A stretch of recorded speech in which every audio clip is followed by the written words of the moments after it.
Hackathon कौन कौन बना रहा है सारे, और मतलब सिंक होके चल रहा है।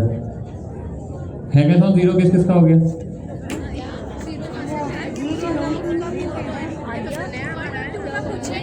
अरे कंप्लीट इसी का भी नहीं है, बना रहे हैं सब वैसे तो उन्होंने हुए हुए। अच्छा, डॉकर की अंडरस्टैंडिंग तो बहुत अच्छी हो गई होगी, लास्ट क्लास में भी पढ़ा हमने डॉकर। अच्छा, बात नहीं करें। और एक मैसेज रिसीव हुआ होगा आप लोगों को हैकेथॉन से रिलेटेड के कितने कितने बनाने, टाइमलाइन वगैरह क्या था उसके अंदर, और एग्जाम से रिलेटेड भी अनाउंसमेंट हुई। तो देखें, अब ये जो हैकेथॉन है ना, ये बहुत इंपॉर्टेंट क्राइटेरिया है कि आपके जो एग्ज़ाम्स हैं उसके अंदर समझ लें कि आपके जो मार्क्स हैं काउंट होंगे हैकेथॉन के। सही है।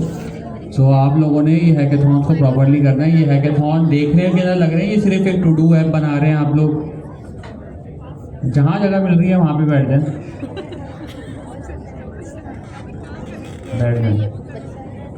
सही है। सो वो देखने में एक टू डू ऐप लग रही है, लेकिन वो एज अ एक एप्लीकेशन यूज़ हो रही है। अगर आप लोगों ने स्टार्टिंग से देखा हो, कंसोल बेस्ड ऐप, कंसोल के बाद एक मिसाल है, उन्होंने बोला भाई वेब बेस्ड ऐप बना दो, फिर जो है ना उसकी APIs बनाकर आप डेटाबेस कनेक्ट करते हैं।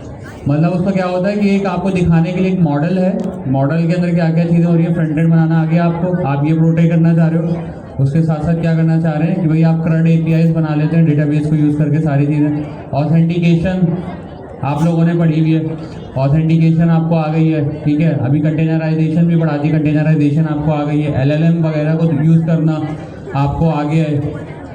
और मेन चीज़ क्या थी, AI के एजेंट्स आप लोग अब इजीली बना सकते हैं, ठीक है। हम लोग लास्ट क्लास के अंदर कुबरनेटिस वगैरह पढ़ रहे थे। तो आप देख रहे हैं ना, पूरा का पूरा जो एक बीच के अंदर एक बिजनेस लॉजिक को हमने सेग्रीगेट करके हमने पूरी जो सॉफ्टवेयर डेवलपमेंट लाइफ साइकिल है ना, हमने उसका पूरा एक जो है ना फ्लेवर लिया है कि इन हैकेथॉन्स के थ्रू स्टार्ट से लेके एंड तक फेजेस बनाए गए। स्टार्ट से लेके एंड तक हम लोगों ने फेजेस बनाए हैं, और फेजेस बनाने के बाद क्या है, उसके अंदर हर चीज़ को इंक्लूड करते हुए कि जब भी आप कहीं पे काम करने के लिए जाएं तो ज़रूरी नहीं है कि एक एप्लीकेशन जो है वो जो आपने बनाई है वो सेम हो, टू डू ऐप ही हो या कोई और चीज़ हो, बट इसके अंदर एक जो मेन चीज़ होती है वो क्या होती है कि आपको एक पूरी लाइफ साइकिल का पता होना चाहिए, प्रोडक्ट कैसे इनिशिएट होता है, और इनिशिएट होने के बाद फुल फ्लैज जब डिप्लॉयमेंट उसकी होगी एंटरप्राइज ग्रेड प्रोडक्शन सिस्टम के अंदर, तो वो किस तरीके वहाँ तक कैसे पहुँचेगा। ऐसे ही होता है। यूजुअली क्या होता है कि लोग क्या करते हैं, HTML CSS जावास्क्रिप्ट पढ़ा के रिएक्ट पढ़ाया, फ्रंट एंड हो गया, बैक एंड का एक फ्रेमवर्क पढ़ाया और ख़त्म। अच्छा, वो पहले के हिसाब से सही था। क्यों? क्योंकि वहाँ पे ना पहले जॉब्स अब बहुत जो है ना कंसाइज रोल्स होते थे। कैसे कि एक फ्रंट एंड डेवलपर को हायर कर लिया, उससे फ्रंट एंड ही करा रहे हैं, बैक एंड डेवलपर हायर कर लिया, उससे बैक एंड ही करा रहे हैं। सो इस टाइप के रोल्स होते थे। बट अब जिस तरीके से मार्केट आगे की तरफ जा रही है ना, वहाँ पर इस टाइप के रोल्स नहीं हैं। वहाँ पर जो रोल्स हैं वहाँ पे फुल फ्लैज रोल्स हैं कि एक फंक्शनलिटी या एक एप्लीकेशन बता दी गई है एक डेवलपर को, और वो पूरा का पूरा डेवलपर उसी के ऊपर काम कर रहा है। ऐसे ही है ना कि वो सारा का सारा काम आपने करना, चाहे वो फ्रंट एंड है, बैक एंड है, जो भी चीज़ है। तो इसके अंदर ये चीज़ बहुत इंपॉर्टेंट होती है कि आपको हर चीज़ की नॉलेज हो। यहाँ तक क्लियर है। फिर हमने क्या किया कि हम लोगों ने डिप्लॉयमेंट भी देखी। हमने स्टार्टिंग में हम लोग क्या कर रहे थे कि हम लोगों ने नॉर्मल जो मैनेज्ड होस्टिंग्स होती हैं, मैनेज डिप्लॉयमेंट प्लेटफॉर्म जो होते हैं, जैसे कि वर्सल हमारा है, उसके अंदर हमें कुछ करना नहीं पड़ता। हमने एक रिपोजिटरी को इंपोर्ट किया, रिपोजिटरी को इंपोर्ट करने के बाद वो ऑटोमेटिकली डिप्लॉय हो जाती है। बट प्रोडक्शन ग्रेड एप्लीकेशंस के अंदर इस तरीके से नहीं होता। वहाँ पर क्लाउड के लिए फिर हमने कुबरनेटिस के ऊपर थोड़ी सी रोशनी डाली थी लास्ट क्लास के अंदर।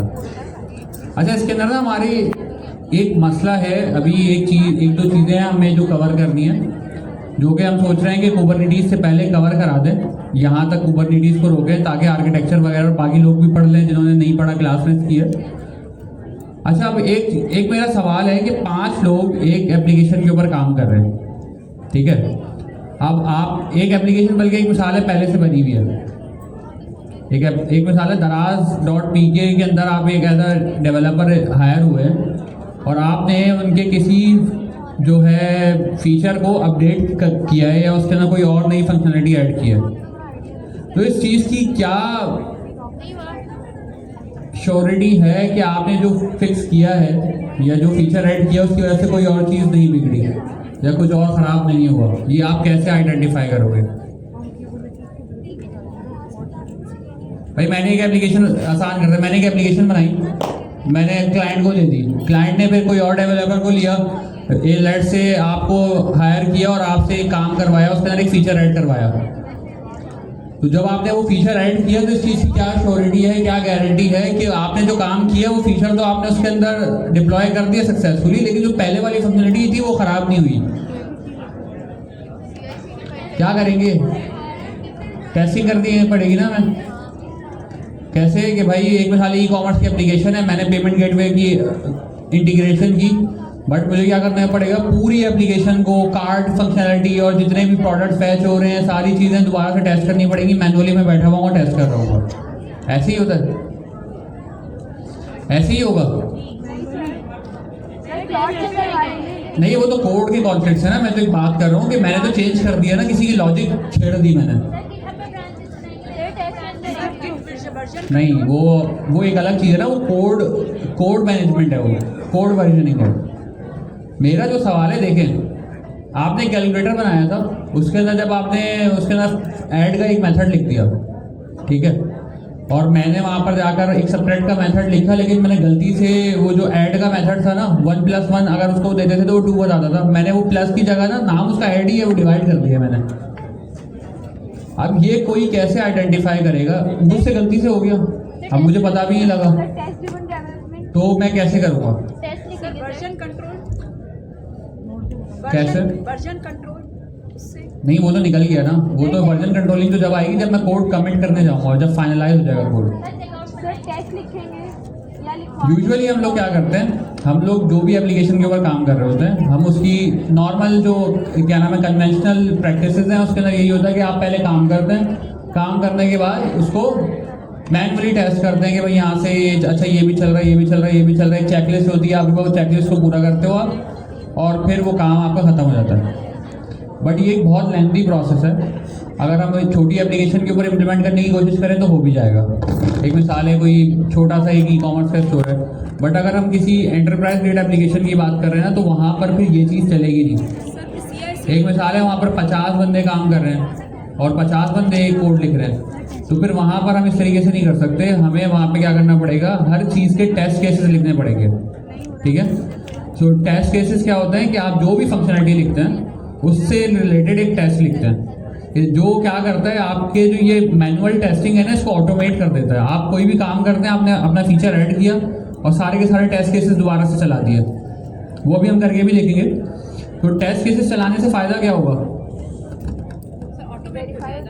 अगर मैंने कोई काम जो नया किया है वो करते हुए पीछे का किसी भी लॉजिक को छेड़ा है, या कोई अगर मैंने अपने इंटेंशनली भी कोई लॉजिक चेंज की है और वो किसी वजह से ब्रेक हो रहा है कोई कोड, तो वहाँ पर वो चीज़ को पकड़ लेगा, ठीक है। वहाँ पर उसका टेस्ट फेल हो जाएगा जो मैंने लिखा था।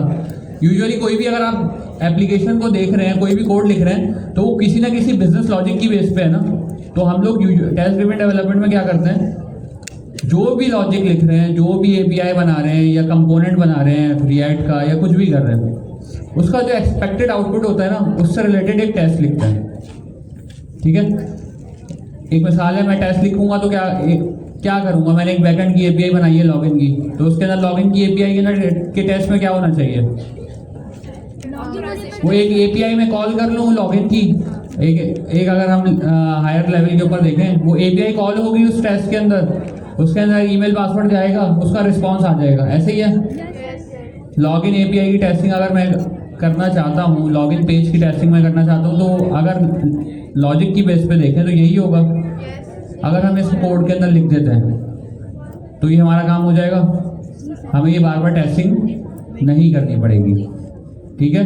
आपने क्या करना है, बस जाकर एक कमांड रन करनी है भाई कि ये सारे टेस्ट केसेस चला दो, वो सारे के सारे टेस्ट केसेस को रन करेगा।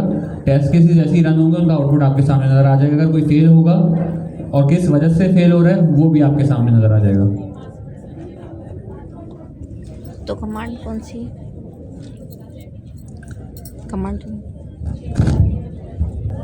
और लास्ट क्लास का जो है आप लोगों को पता ही होगा, मैं अवेलेबल नहीं था, तबीयत ठीक नहीं थी मेरी, सरफात भी अवेलेबल नहीं थे।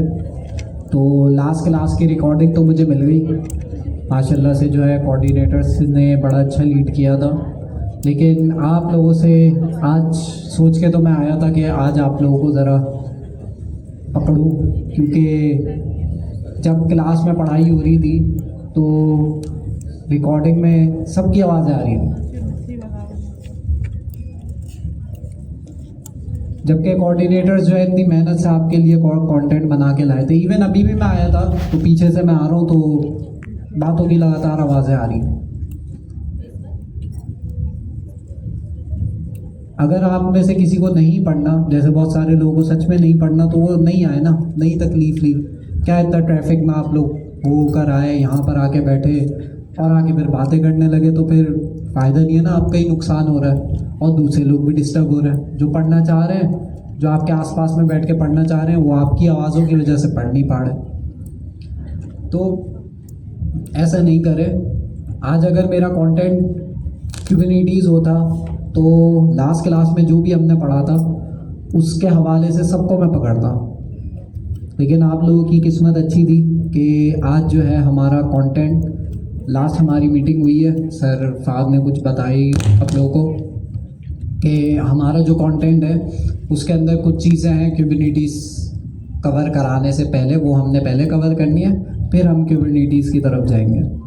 और उन चीज़ों को साथ साथ जैसे जैसे हम कवर करेंगे, हम अपना क्लाउड नेटिव जो है उसको नहीं छोड़ेंगे, वरना होगा ये कि जब तक हम क्यूबरनेटीज़ तक पहुँचेंगे तब तक आप बोलेंगे वो डॉकर क्या था, डॉकर भूल जाएंगे, इमेज भूल जाएंगे, कंटेनर भूल जाएंगे। तो उसको नहीं छोड़ना, क्योंकि पूरा क्यूबरनेटीज़ इसी पे बेस कर रहा है, क्लाउड नेटिव पे। तो क्लाउड नेटिव के अंदर हमारे पास डिप्लॉयमेंट भी आ जाती है और डेवलपमेंट भी आ जाती है। तो डेवलपमेंट के कुछ हमारे पार्ट्स हैं जो रह गए हैं, जो हम क्यूबरनेटीज़ से पहले करेंगे। और वो क्या क्या है, इनमें से एक ऑनलाइन सेशन भी हो रहा है आज, आप लोगों ने नहीं लिया, बल्कि 8 बजे शुरू होगा ना, ठीक है, 8 बजे शुरू होगा तो आप लोग 9 बजे छुट्टी होगी, घर पहुँचते ही आप लोग अटेंड कर लेगा। 8 से 10 बजे तक है ना, खैर रिकॉर्डिंग मिल जाएगी आप लोगों को। तो आप लोग जो है क्या टॉपिक से वहाँ पे, ऑथेंटिकेशन, मिडिलवेयर, API राउट, तो ये आपके टॉपिक्स है जो कि हमने ऑथेंटिकेशन क्लास में करी थी, JWT बड़ी एक्सटेंसिवली देखा था। और हमारा एक टॉपिक रह गया था, मतलब हमने कर तो लिया था लेकिन हमने प्रैक्टिकली नहीं किया था, रेट लिमिटिंग का। बहुत आसान सी चीज़ है, वो हम देख लेंगे अभी। और उसके अलावा जो है हमारे पास टेस्टिंग एक हमारे पास बड़ा इम्पोर्टेंट टॉपिक है। और उसके बाद जो है हम ये करेंगे सरफाद कि हम जो है ना CI/CD एक पाइपलाइन बनाएंगे। और एक दफ़ा हमने रेलवे पे अपनी API डिप्लॉय करना सीखा था, तो रेलवे पे हमने कराया था, यहाँ से दानियल ने बनाई भी थी डॉक्यूमेंटेशन उसकी। आज हम पूरा CI/CD पाइपलाइन बनाएंगे।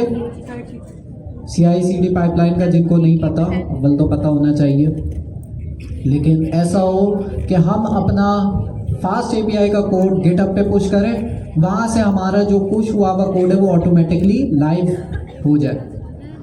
तो उसके लिए हम जो डिप्लॉयमेंट यूज़ करेंगे, मैं देख रहा था हगिंग फेस का जो स्पेसेस का एक फीचर है, अभी हम देखेंगे लॉगिन वगैरह करके, तो वो काफ़ी अच्छा है। तो आप लोगों ने पहले क्यों नहीं बताया जो फ्री में यूज़ कर रहे थे?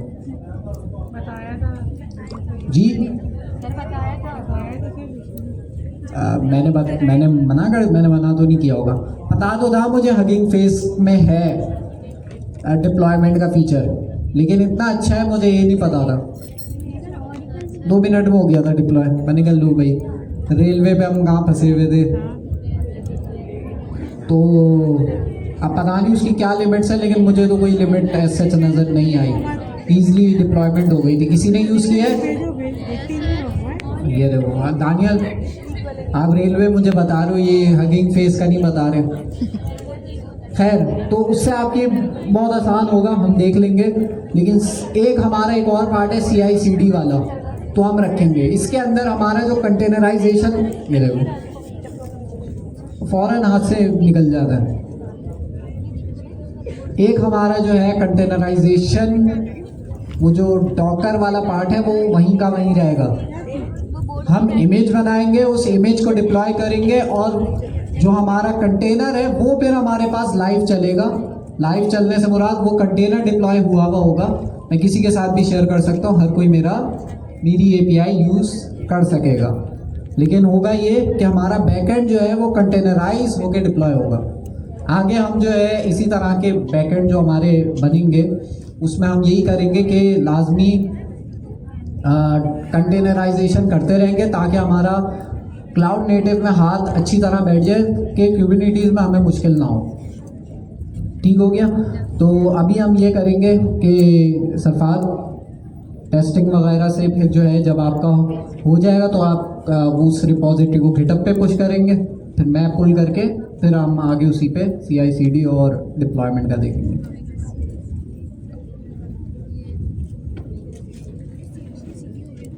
अच्छा, एक मैंने कोऑर्डिनेटर्स को जो है कुछ कहा था क्लास से आने से पहले, तो कोऑर्डिनेटर्स ने कुछ लिया, मेरे पास कोई रिपोर्ट देनी है, तो अभी मैं नीचे आऊँगा तो आप लोग जो है मुझे बताएगा। ठीक है, मुझसे आके मिल लेगा। Thank you. स्क्रीन विजिबल है मेरी? करते हैं, जरूर करते हैं, टेंशन नहीं है।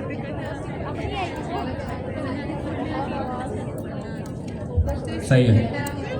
अच्छा, इसके अंदर हम लोगों ने, मैंने यहाँ पे एक फास्ट API का एक प्रोजेक्ट बनाया है। फास्ट API का तो आप लोगों को पता ही होगा ना, हमने पढ़ा भी था। ठीक है, फास्ट API के अंदर हम क्या कर रहे हैं, मैंने एक प्रोजेक्ट बनाया है, उसके अंदर कुछ APIs हैं, समझ लें कि बस सिंपल सी APIs हैं। क्या है कि स्टूडेंट्स का डेटाबेस यहाँ पे बना लिया।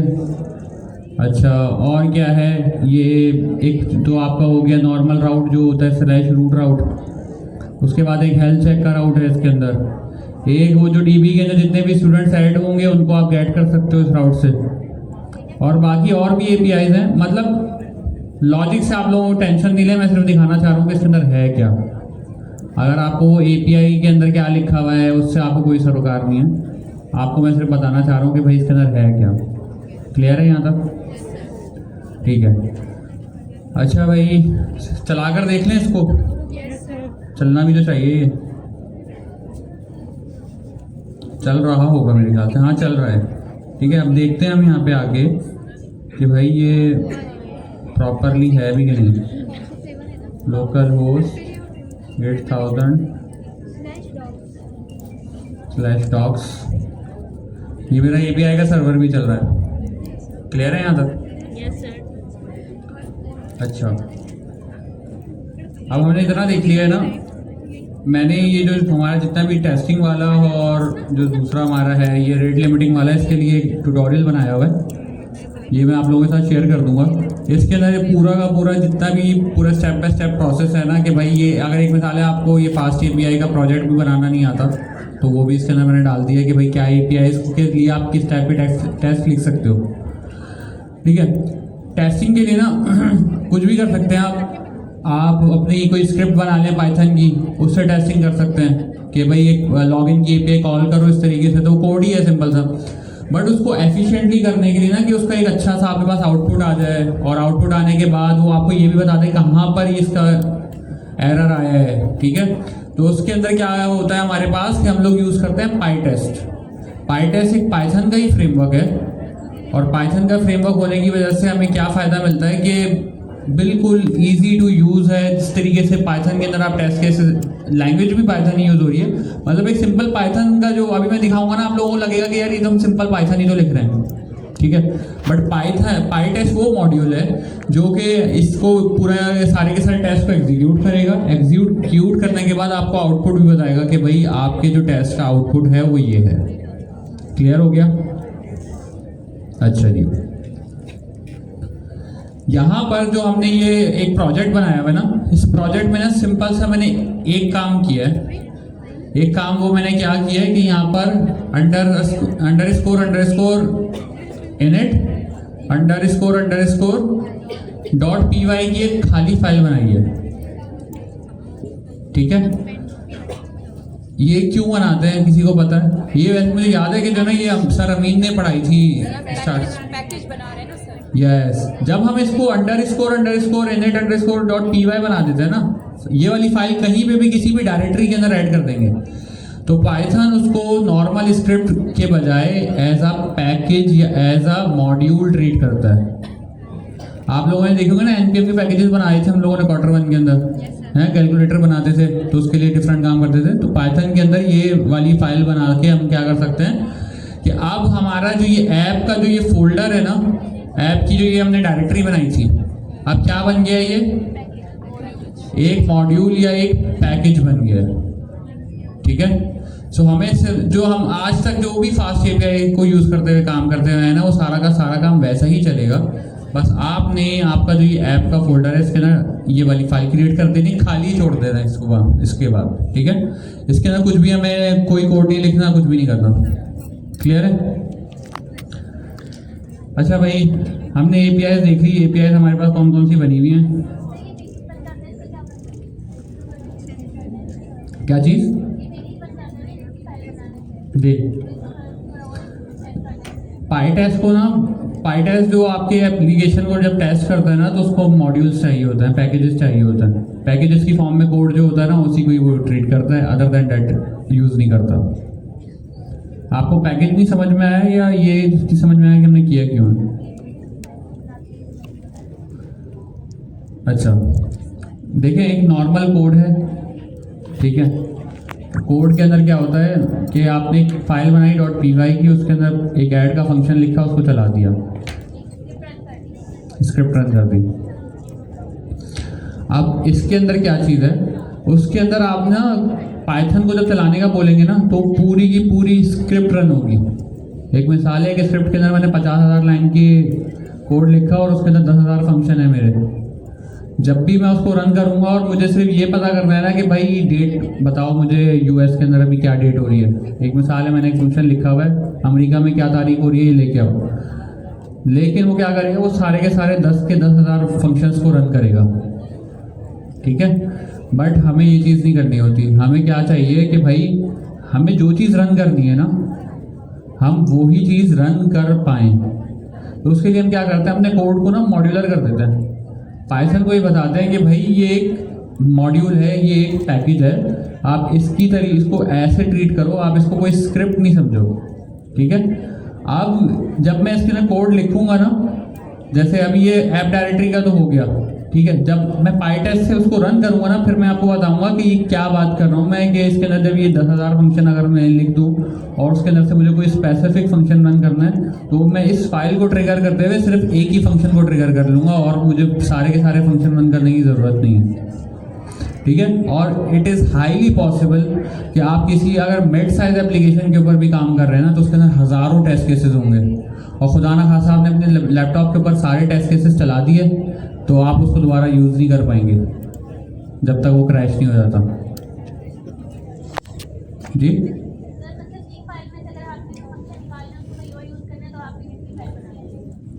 फाइल, हाँ ऐसे ही, ठीक है। अच्छा, अब यहाँ पर क्या है हमारे पास, हमने इतना कर लिया, हमारा प्रोजेक्ट बना हुआ है, टेस्ट करके देख लिया हमारा एप्लीकेशन में क्या क्या हो रहा है। अब हमें क्या करना है आगे, हमें सिंपल से एक काम करना है। हम यहाँ पे अपने टर्मिनल के अंदर आएंगे और पाईटेस्ट है तो उसको ऐड भी करना पड़ेगा, इंस्टॉल करना पड़ेगा। तो उसके लिए हमारे पास कमांड क्या होती है, uv add पाईटेस्ट, ठीक है।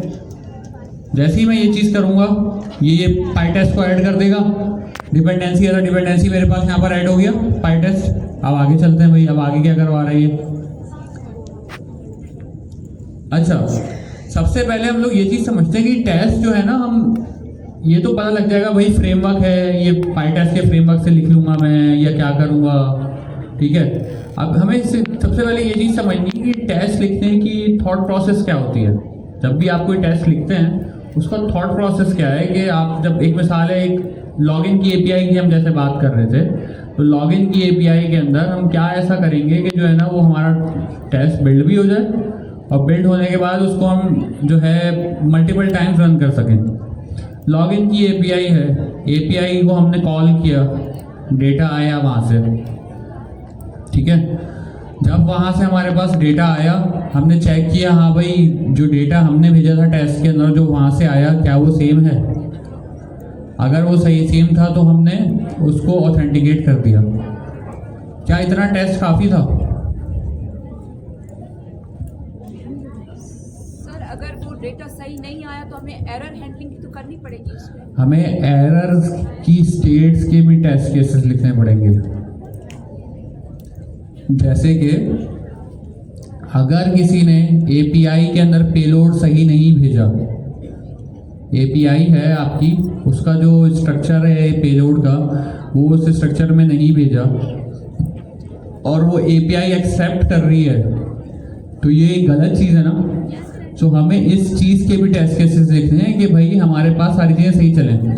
यूजुअली टेस्ट ड्रिवन डेवलपमेंट के अंदर ये चीज़ रिकमेंडेड होती है कि आप सबसे पहले अपना काम करने से पहले टेस्ट केसेस लिखते हैं, फिर काम स्टार्ट करते हैं और उनको टेस्ट को दोबारा एडिट करके और अपने काम को कंप्लीट करते हैं, ठीक है।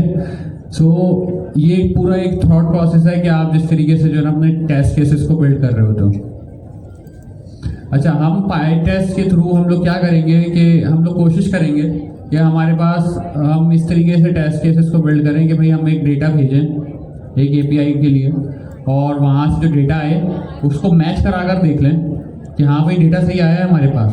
अगर डेटा सही आया है तो एपीआई प्रॉपरली वर्क कर रही है। क्लियर है? ये पीछे वाली साइड से फीमेल्स की बहुत आवाज़ आ रही है।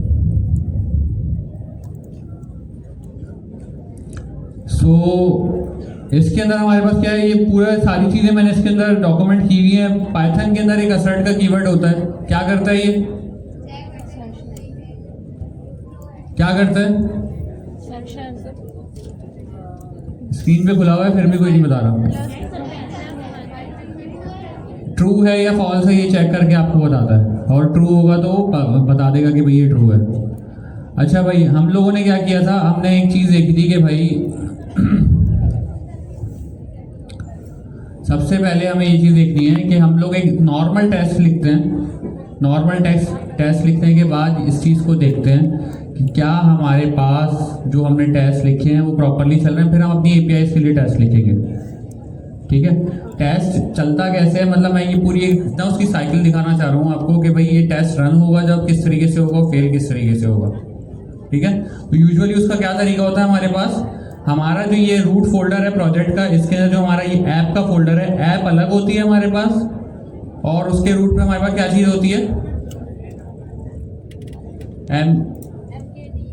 हम यहाँ पर क्या करते हैं, उसी के ही साथ हम एक टेस्ट का फोल्डर बनाते हैं और उसी के अंदर हमारे सारे के सारे टेस्ट केसेस होंगे। अभी टेस्ट के फोल्डर के अंदर भी हम सिंपल सा यही वाला काम कर देते हैं कि भाई ___ init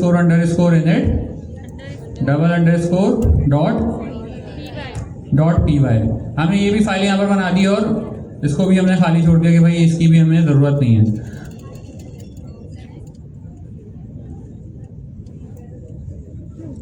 अब क्लियर नजर आ रहा है स्क्रीन?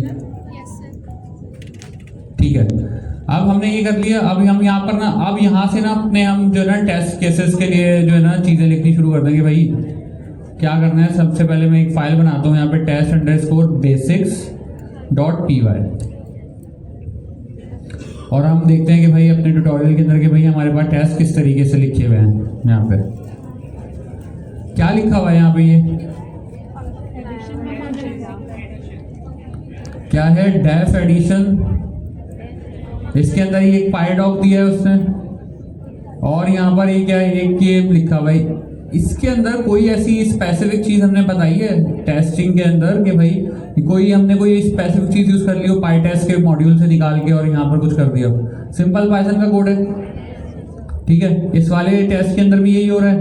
क्या किया हमने, नेम = पाइटेस्ट लिख दिया, और हमने क्या किया, name.upper, अपर का मेथड हम सबको पता है क्या करता है, और == पाइटेस्ट।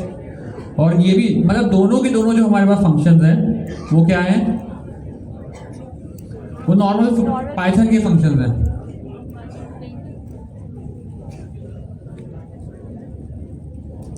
मतलब ये जो दोनों फंक्शन हमारे पास हैं ये प्योर पाइथन के फंक्शंस हैं।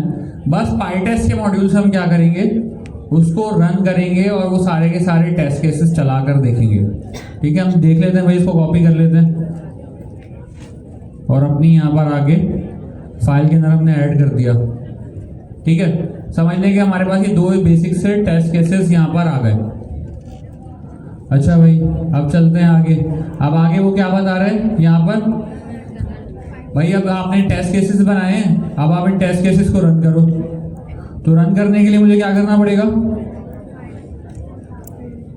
सबसे पहले मैं क्या बताऊंगा, पाई टेस्ट। पाई टेस्ट से कैसे, टेस्ट का जो मेरा डायरेक्टरी है उसके अंदर test underscore basics dot p y. ठीक है, इसको बंद कर देते हैं यहाँ पे भी। क्लियर है यहाँ तक? अब देखते हैं कि भाई जैसे ही मैं एंटर करूंगा तो अब हमें पता लगेगा भाई क्या हो रहा है इसके अंदर। क्या हुआ मेरे पास कि भाई यहाँ पर उसने बताया कि दो टेस्ट केसेस उसने चलाए हैं और दोनों चलाने के बाद उसने क्या किया, दोनों के दोनों पास हो गए हैं। अभी हम उसकी लॉजिक के अंदर जाते हैं बाद में, पहले ये देखते हैं कि भाई पुरानी वाली कमांड के ऊपर ही दोबारा आते हैं, -v का एक टैग लगाते हैं इसके साथ। -v का क्या टैग होता है, ये सारी की सारी जो भी एक्टिविटी उसके साथ साथ कर रहा होता है ना, तो हमें वो भी दिखाता है कि अब इसने मुझे ये भी बता दिया है कि कौन कौन से वो टेस्ट केसेस थे जो पास हुए हैं। ठीक है, अगर अब मैं चाहूँ कि भाई मेरा कोई टेस्ट फेल हो जाए तो यहाँ पर मैं क्या कर सकता हूँ, मैं लिख दूँ यहाँ पे फहद। ठीक है, अब क्या होना चाहिए, टेस्ट पास होना चाहिए, फेल होना चाहिए, फेल होना चाहिए। अभी हमें बताएगा कि भाई हमारे टेस्ट कौन सा पास हो रहा है, कौन सा फेल हो रहा है। इससे क्या बताया कि हमारा एक तो जो एडिशन वाला टेस्ट था वो क्या हुआ, हमारे पास पास हो गया, और उसके बाद दूसरा वाला जो टेस्ट हमारा है वो फेल हो गया। और जैसे मैंने आप लोगों को पहले बताया था कि ये आपको ये चीज़ भी बताता है कि आपका कौन सा टेस्ट केस फेल हुआ है, और उससे रिलेटेड पूरी चीज़ बता दी कि फेल कहाँ पे हुआ है। ये इस वाली लाइन पे फेल हुआ था ना, तो उससे बता दिया कि भाई यहाँ पर कुछ गड़बड़ हो गई है, अब आप इसको देख लो ज़रा, या डेटा सही नहीं आ रहा है या कोड खराब हो गया। ठीक है, सो यहाँ तक तो ये चीज़ हो गई। अच्छा, अब हम लोग एक चीज़ और भी कह रहे थे कि भाई अगर मैं चाहूँ कि मैं सिर्फ कोई स्पेसिफिक टेस्ट चलाऊँ तो उसके लिए क्या करना पड़ेगा, पाई टेस्ट।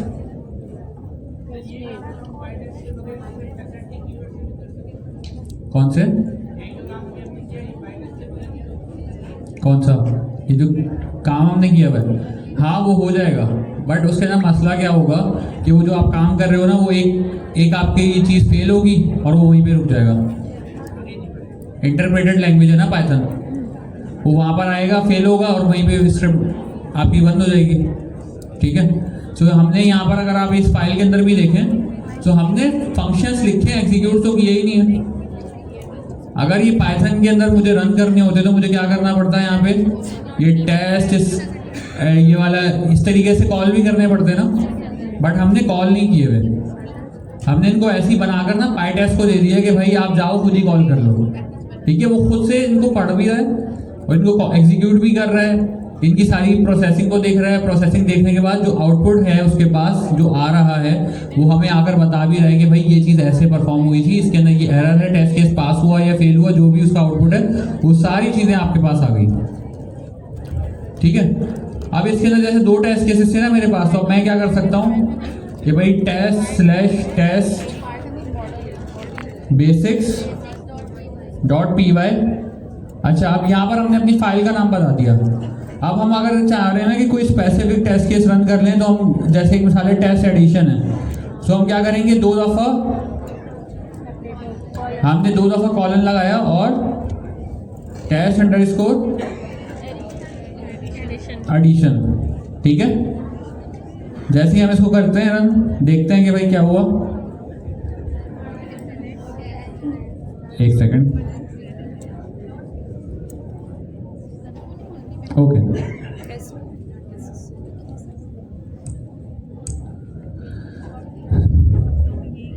क्या हुआ हमारा, जो हमारा एक जो टेस्ट था वो हमारा रन हो गया, और वो जो दूसरा टेस्ट था हमारा जो फेल हुआ था, भले से जो भी हुआ उसके साथ, हाँ वो रन ही नहीं हुआ हमारा, सिर्फ जो स्पेसिफिक टेस्ट केस हमें रन करना था वही रन हुआ।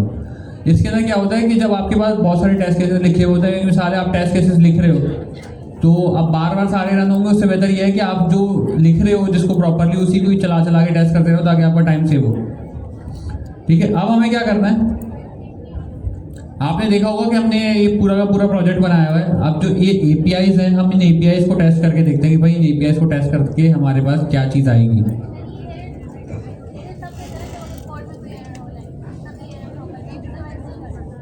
कोड में एरर नहीं हुआ, लॉजिक के अंदर एरर होगा तो ये आपको थ्रो करेगा। कोड टेस्ट नहीं कर रहे हैं हम इससे, लॉजिक टेस्ट कर रहे हैं, ये बहुत इंपॉर्टेंट पॉइंट है। तो सिंटेक्स गलत है तो आपका कोड चलेगा ही नहीं, पहले ही जो आपकी APIs वगैरह हैं वो तो चलेंगे ही नहीं डेवलपमेंट के वक्त ही।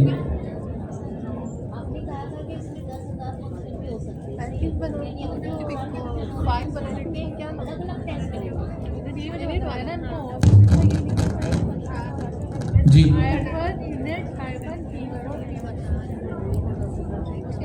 अच्छा,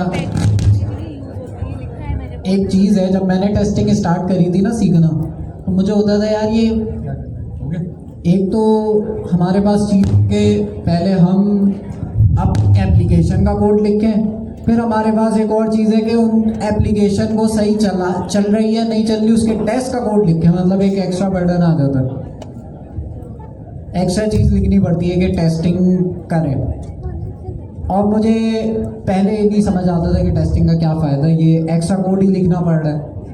भाई हम चला के चेक तो कर रहे हैं कि जैसे मैंने लॉगिन साइनअप बनाया, मैंने चेक किया हाँ भाई लॉगिन साइनअप सही चल रहा है, ठीक है, तो अब उसका टेस्ट क्यों लिखने की ज़रूरत पड़ रही है? मैं डायरेक्ट लॉगिन साइनअप ऐसे क्लिक करके चेक करूँ हाँ सही है, ठीक है, सही तो चल रहा है, और उसको पब्लिश कर दूँ। ये टेस्ट की क्या ज़रूरत पड़ती है? ऐसा ही है कि आपने अभी आप लोग हैकाथॉन वगैरह बना रहे हैं, आपने नोट किया होगा कि आप कोई चीज़ बना रहे होते हैं, जैसे फॉर एग्जांपल आपने लॉगिन साइनअप बनाया, आपने टू डू का ऐड टू डू और डिलीट टू डू का एक फीचर ऐड कर दिया। बाज़ दफ़ा होता ये है कि आप काम कर रहे हैं ऐड टू डू पे, और ऐड टू डू में कोई ऐसा रीयूजेबल फंक्शन यूज़ हो रहा है कि उसमें आपने चेंजेस करी, उस चेंजेस की वजह से आपका लॉगिन साइनअप ख़राब हो गया, लेकिन आपको तो नहीं पता चला, आप तो टू डू पे फोकस कर रहे थे ना, आप ऐड करके देखेंगे टू डू ऐड हो रहा होगा, डिलीट करके देखेंगे डिलीट हो रहा होगा, लेकिन आपका लॉगिन साइनअप उस चक्कर में ख़राब हो गया होगा, लेकिन आपने उसको लाइव करने से पहले चेक नहीं करेंगे। तो अमूमन ऐसे ही है, इतनी बड़ी एप्लीकेशन होती है, अब क्या हर दफ़ा पब्लिश करने से पहले पूरी एप्लीकेशन को टेस्ट करेंगे क्या मैनुअली? तो ऐसा पॉसिबल नहीं हो पाता। तो हमारे पास टेस्ट केसेस आए जिसके अंदर हम कोई भी चीज़ सही चल रही हो उसका टेस्ट लिख देते हैं, उससे फ़ायदा ये होता है कि कल को कोई भी हम उस चीज़ में चेंजेस करते हैं या पूरी एप्लीकेशन में कहीं पर भी मैं चेंजेस करता हूँ, तो मेरे पास कुछ बने बनाए टेस्ट है, जैसे सरफात ने अभी 2 टेस्ट लिखे हैं, कभी भी मैं एप्लीकेशन में कुछ भी चेंज करूँगा सारे टेस्ट फिर से चलेंगे, चेक करेंगे कि भाई लॉगिन साइनअप वाला लॉगिन पे अगर क्लिक कर रहे हैं तो लॉगिन सही चल रहा है, ईमेल पासवर्ड सही दे रहे हैं तो सही चल रहा है, गलत दे रहे हैं तब भी उसमें एरर आना चाहिए, उसका टेस्ट होगा फिर अलग। तो इस तरह के बहुत सारे टेस्ट हमारे पास लिखे होते हैं जिसको हर चेंजेस जब मैं कोई भी चीज़ पुश करता हूँ तो लाइव होने से पहले वो चीज़, फॉर एग्जांपल मैंने वेबसाइट बनाई है, वेबसाइट में मैंने एक नई चीज़ ऐड करी है, एक नया फीचर ऐड किया है, उसको मैंने लाइव करना है। लाइव मतलब कि मेरे कस्टमर जो है मेरी उस वेबसाइट को यूज़ कर रहे हैं, तो मैंने उनके लिए लाइव करना है। मैं ये चीज़ मेक श्योर करूँगा कि लाइव होने से पहले सारी चीज़ें वर्किंग में हो। उसके लिए मैं एक बंदा रख सकता हूँ जो चेक करे मैनुअली सारी चीज़ें, लेकिन मैनुअली तो पॉसिबल नहीं है इतनी बड़ी बड़ी वेबसाइट्स को चेक करना। तो इसलिए हमारे पास ऑटोमेटेड टेस्ट होते हैं जो हमारी चाहे वेबसाइट हो, चाहे फास्ट API का बैकएंड हो, चाहे कोई भी चीज़ हो, सबके अलग अलग आपके पास टेस्ट होते हैं। आप लोगों की किस्मत इतनी अच्छी है कि टेस्ट आपको लिखने की ज़रूरत नहीं पड़ती। AI साहब बोलते हैं भाई इसके टेस्ट लिख दो, तो आपके भी आप पे टेस्ट पहले सोचना पड़ता था कि भाई टेस्ट क्या लिखे, और जितने ज़्यादा टेस्ट होते थे उतना ज़्यादा अच्छा होता था। तो आप कह रही हैं 1000 फंक्शन है तो 1000 टेस्ट होंगे, 1000 से ज़्यादा होंगे टेस्ट। लेकिन अब ये अच्छी बात है कि आपको नहीं लिखने पड़ेंगे। बात वही आ गई ना, लिस्टों में टेस्ट की भी देखनी पड़ेगी, चेक तो लिस्ट की भी करनी होगी ना। क्या करनी होगी? टेस्ट में जो इशू आया है, एरर आया है, वो भी तो हमें ढूंढना ही होगा ना। तो वो हमें बता देगा ना कौन सा टेस्ट फेल हुआ है। जब हम टेस्ट करेंगे अच्छा देखें, आप थोड़ा सा कंफ्यूज हैं। एक चीज़ क्या है कि टेस्ट के अंदर एरर नहीं है, वो एरर आपकी लॉजिक के अंदर आ गया। एक मिसाल है, मैं उसको बता रहा हूँ 1 + 1 = 2।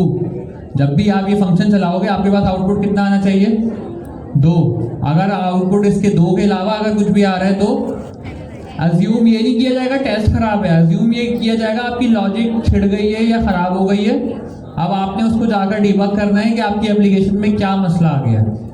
जैसे कि एक मिसाल है, आपने कोई पेमेंट गेटवे इंटीग्रेशन की भी है और आपके किसी फ्रेंड ने जाके उसके अंदर एक रिफंड की फंक्शनलिटी ऐड की।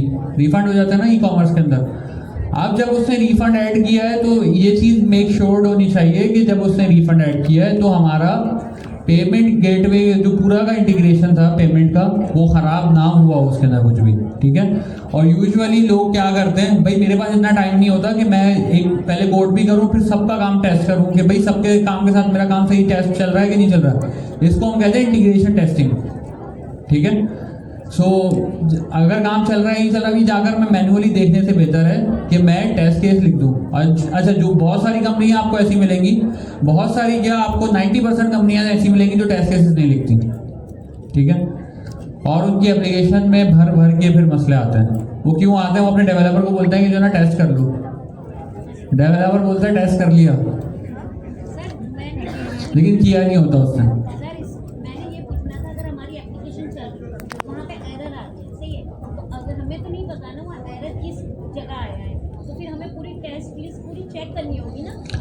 एक मिसाल आप ये पूछना चाह रहे हैं कि आपकी एप्लीकेशन चल रही थी उसके अंदर कोई एरर आ गया, हमें नहीं पता कहाँ आया है। हाँ, तो आप अपने टेस्ट रन कर दें, आपको पता लग जाएगा कहाँ पे एरर है।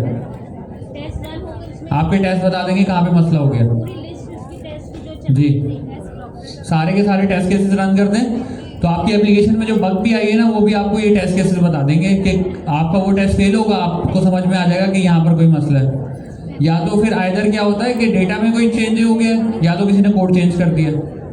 यू होता है ना, आपने एक फंक्शन लिखा 1 + 1 = 2, अब क्या है 1 की जगह वहाँ पर स्ट्रिंग के अंदर 1 कोई भेज रहा है, तो एक ये मसला हो सकता है। दूसरा मसला क्या हो सकता है कि वो 1+ की जगह कोई माइनस मल्टीप्लाई लगा जाए तो आपकी लॉजिक खराब हो जाएगी, ठीक है। यहाँ तक क्लियर हो गया। अब जो हमारा अगला जो हमारा स्टेप है ना वो तो हमने नॉर्मली देख लिया है, पाई टेस्ट कैसे काम कर रहा है, सारी चीज़ें। अब हम देखते हैं कि भाई हम अपनी एप्लीकेशन की टेस्टिंग किस तरीके से कर रहे होते हैं। अच्छा, टेस्टिंग करने के लिए जैसे हमला भाई ने बताया, हम लोग खुद से कुछ भी नहीं लिखते। अच्छा, जैसे ये जितना भी ये वाइब इंजीनियरिंग का जितना भी वो चल रहा है ना, दौर आ रहा है और सारी चीज़ें लोग ज़्यादा से ज़्यादा इससे काम करा रहे हैं, इसके ना कुछ नुकसानात भी हैं। वो ये हैं कि ये कोड बहुत ज़्यादा चेंज करता है। आपने देखा होगा कि 3-3, 4-4 लाइन का या तो कोड लिख देगा या तो 2-3 हज़ार लाइन का कोड चेंज कर देगा। कोई पढ़ता है वो कोड? बहुत कम ऐसी पॉसिबिलिटी है कि कोई उस कोड को पढ़ता हो। ज़्यादातर लोग क्या करते हैं, कोड लिखवाया चलाकर टेस्ट करते हैं कि भाई एक मिसाल है, मैंने लॉगिन की API बनवाई, उसको बोला इंटीग्रेट भी कर दो, इंटीग्रेट करने के बाद लॉगिन फॉर्म पे जाकर मैं टेस्ट कर रहा हूँ। लोग ज़्यादातर कोड भी नहीं देखते। अब इसके अंदर उसने किसी ऐसी चीज़ को चेंज कर दिया जो कि पहले से ही चल रही थी, तो फिर वहाँ पर ये मसला आ सकता है। तो आज के दौर के अंदर ये एक बहुत बड़ी नीड बन गया है, क्योंकि AI जब कोड चेंज करती है तो बहुत ज़्यादा चेंज करती है, ठीक है। अच्छा, इसके अंदर ना 2 तरीके से टेस्ट लिखे जा सकते हैं, वैसे ही मैं थोड़ा सा बता दूँ आपको। अब एक API है, API जब आपने लिखी है, API के अंदर आपने बता दिया कि भाई ये वाली API को टेस्ट करना है, तो आपने एक सिंपल जो आज हम देखेंगे अभी करके कि भाई एक API ली, पेलोड्स वगैरह पास किए, रिस्पॉन्स आए, API टेस्ट हो गई। बट API के अंदर भी मल्टीपल स्टेप्स है ना, स्टेप 1, स्टेप 2, स्टेप 3। जैसे कि एक मिसाल है, आपकी लॉगिन की API है, जब हम ऑथेंटिकेशन पढ़ रहे थे तो वो एक टोकन जनरेट करके भेजता है, ठीक है, तो वो एक स्टेप है। तो ये जो हमारे स्टेप्स हैं ना, इनके अलग से भी हम टेस्ट केसेस लिख सकते हैं। ज़रूरी नहीं है 1000 API हैं तो 1000 टेस्ट होंगे। एक API के 10 टेस्ट भी हो सकते हैं, 20 टेस्ट भी हो सकते हैं। सो ये ऐसे होता है, ठीक है। अच्छा, अब हम लोगों ने क्या करना था, हमारे पास फास्ट एपीआई के अंदर उन्होंने एक टेस्ट क्लाइंट के नाम से एक मेथड दिया हुआ है। ये क्या करता है, ये हमें एपीआई कॉल करने का जो है ना एक चीज़ प्रोवाइड करता है विदाउट कोई भी सर्वर चलाए।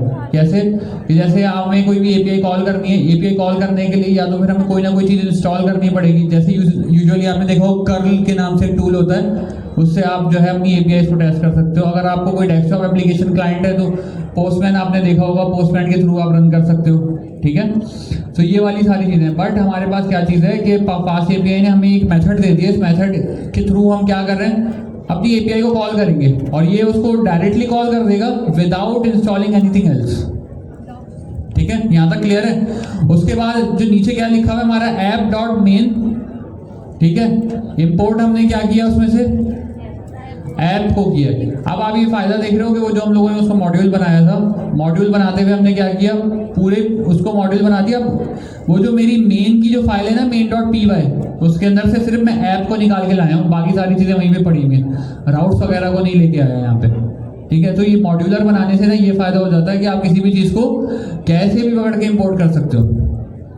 अच्छा, उसके नीचे हमने यहाँ पर क्या किया, client equals to test client, और उसको हमने वो वाली ऐप प्रोवाइड कर दी, ठीक है। तो हम लोग ये काम करते हैं कि सबसे पहले यहाँ पर एक फाइल बनाते हैं और इसका नाम रखते हैं test_main.py, ऐसे ही होगा। हमने यहाँ पे फाइल बना दी। अच्छा, फाइल बन गई। फाइल बनने के बाद हमने ये कोड वहाँ पर पहुँचा दिया। अब आगे चलो भाई। अच्छा भाई, अब हमें क्या करना है, हमारा जो एंड पॉइंट है, एंड पॉइंट को टेस्ट करने के लिए हमें क्या करना है, कोई ना कोई टेस्ट लिखना है। तो अब यहाँ पर इससे क्या किया हुआ है, अब ये देखें टेस्ट को पढ़े हुए हम बात कर रहे थे ना, एपीआई के अंदर पेलोड भेजेंगे, सारी चीज़ें होंगी। तो यहाँ पर उसने क्या किया, टेस्ट रीड राउट। क्या कह रहा है ये भाई, जो हमारा स्लैश राउट होता है, स्लैश राउट को टेस्ट करने के लिए हमने क्या टेस्ट लिखा, रिस्पॉन्स इक्वल्स टू क्लाइंट कौन सा था, ये जो अभी हमने ऊपर क्रिएट किया है ना, यहाँ पर ये जो क्लाइंट क्रिएट किया है, इसके अंदर हमने क्या किया, क्लाइंट डॉट गेट। गेट के मेथड से हम क्या कर रहे हैं, एपीआई को कॉल कर रहे हैं। ये एक्सियोस की तरह है, और वो जो हम फैच का जो मेथड यूज करते थे ना जावास्क्रिप्ट के अंदर, तो समझ लें कि अब ये क्लाइंट जो है ये वही चीज़ बन चुकी है। उसके बाद उसने क्या किया, response dot status code equals to 200। जब ये चीज़ इक्वल्स टू 200 हमें प्रोवाइड करेगी, ठीक है, तो हमें क्या करना है कि भाई, और जेसन जो है उसके अंदर का, उसको भी चेक किया कि यही वाला हो जो जेसन रिटर्न होता है, तो ये समझ लेना कि टेस्ट पास हो गया। समझ में आया? क्या होता है जब भी आप किसी भी एपीआई को कॉल करते हो, सक्सेसफुली कॉल होती है, तो क्या आता है आपके पास स्टेटस 200, और उसके साथ कोई ना कोई डेटा भी आएगा। आपने चाहे तो डेटा को भी करा सकते हैं, चाहे तो आप और भी इसके साथ सेग्रीगेशन कर सकते हैं कि भाई रिस्पॉन्स डॉट जेसन के अंदर जो ये वर्जन है, वर्जन भी आप उसको बता दें कि वर्जन भी यही आना चाहिए, ठीक है। समझ रहे हैं? या आप ये आपका जो ये जेसन का जो ऑब्जेक्ट आ रहा है या ये जो डिक्शनरी है, इस डिक्शनरी के अंदर आप ये भी बता सकते हैं कि भाई इसके अंदर ये स्पेसिफिक फील्ड्स भी होनी चाहिए। सो आपको ये खुद से सोच रहे हैं कि आपकी जो एपीआई है उसके अंदर जो टेस्ट होना चाहिए वो क्या होना चाहिए। बट जैसे हमने पहले बात की कि भाई वो हमें लिखना नहीं पड़ता, हमें एआई जनरेट करके दे देता है। बस जब आप उसको इंस्ट्रक्शंस दे रहे हैं ना कि भाई जब ये आप उसको बोल रहे हैं कि भाई मेरे लिए ये एपीआई बना दो जिसके अंदर ये लॉजिक हो, तो साथ में आपने उसको वो भी बताना है कि भाई मेरे टेस्ट केसेस भी लिख दो उस एपीआई से रिलेटेड, तो वो सारे के सारे टेस्ट केसेस भी आपको जनरेट करके देगा। क्लियर है यहाँ तक? अच्छा, इसको हम उठाते हैं यहाँ से और यहाँ पर आके हमने प्लेस कर दिया अपना टेस्ट केस को। अब इसको रन करने के लिए क्या था हमारे टेस्ट केस का नाम क्या है, टेस्ट रीड रूट। तो हमने क्या बताया, पाई टेस्ट। उसके बाद हम क्या बताते हैं, डायरेक्टरी कहाँ पे है, फिर test_main.py फाइल का नाम। उसके बाद हमने दो कॉलन लगा के क्या बता दिया इसको, test_read रूट। -e से क्या होता है, वो सारी की सारी एग्जीक्यूशन भी आपको बता देगा क्या क्या उसने चलाया है, क्या किया क्या नहीं किया। इसको मैंने जैसे ही रन किया तो इसने इसको चलाया है एपीआई को प्रॉपरली, और फिर हमें जो है वो सारी की सारी चीज़ें रिटर्न की है। ठीक है, तो हमारा ये वाला जो टेस्ट था ये भी हमारे पास हो चुका है। क्लियर हो गया ये एपीआई से रिलेटेड। अच्छा, अब ये तो वो वाला राउट है, जैसे स्लैश राउट तो ऐसा राउट होता है कि आपकी जब एपीआई का अगर सर्वर चल रहा है ना तो वो चल ही रहा होता है, ऐसे ही है। वो जो सर्वर है अगर चल रहा है तो ये तो राउट हमेशा ही चलता हुआ मिलेगा ना आपको। आपकी एप्लीकेशन में कोई बग भी आ जाए तो भी ये राउट चल ही रहा होता है। हम एक चीज़ देखते हैं कि भाई हमारे पास कौन सी ऐसी कोई एपीआई है मौजूद जो कि जिसका हम कोई राउट लिख सकें, टेस्ट लिख सकें। अच्छा जी, ऐप के अंदर हम जाएंगे, यहाँ पे main.py के अंदर। हाँ, ये वाली जो हमारी है ना एपीआई स्टूडेंट्स वाली, नहीं, इसके अंदर भी क्या होगा कि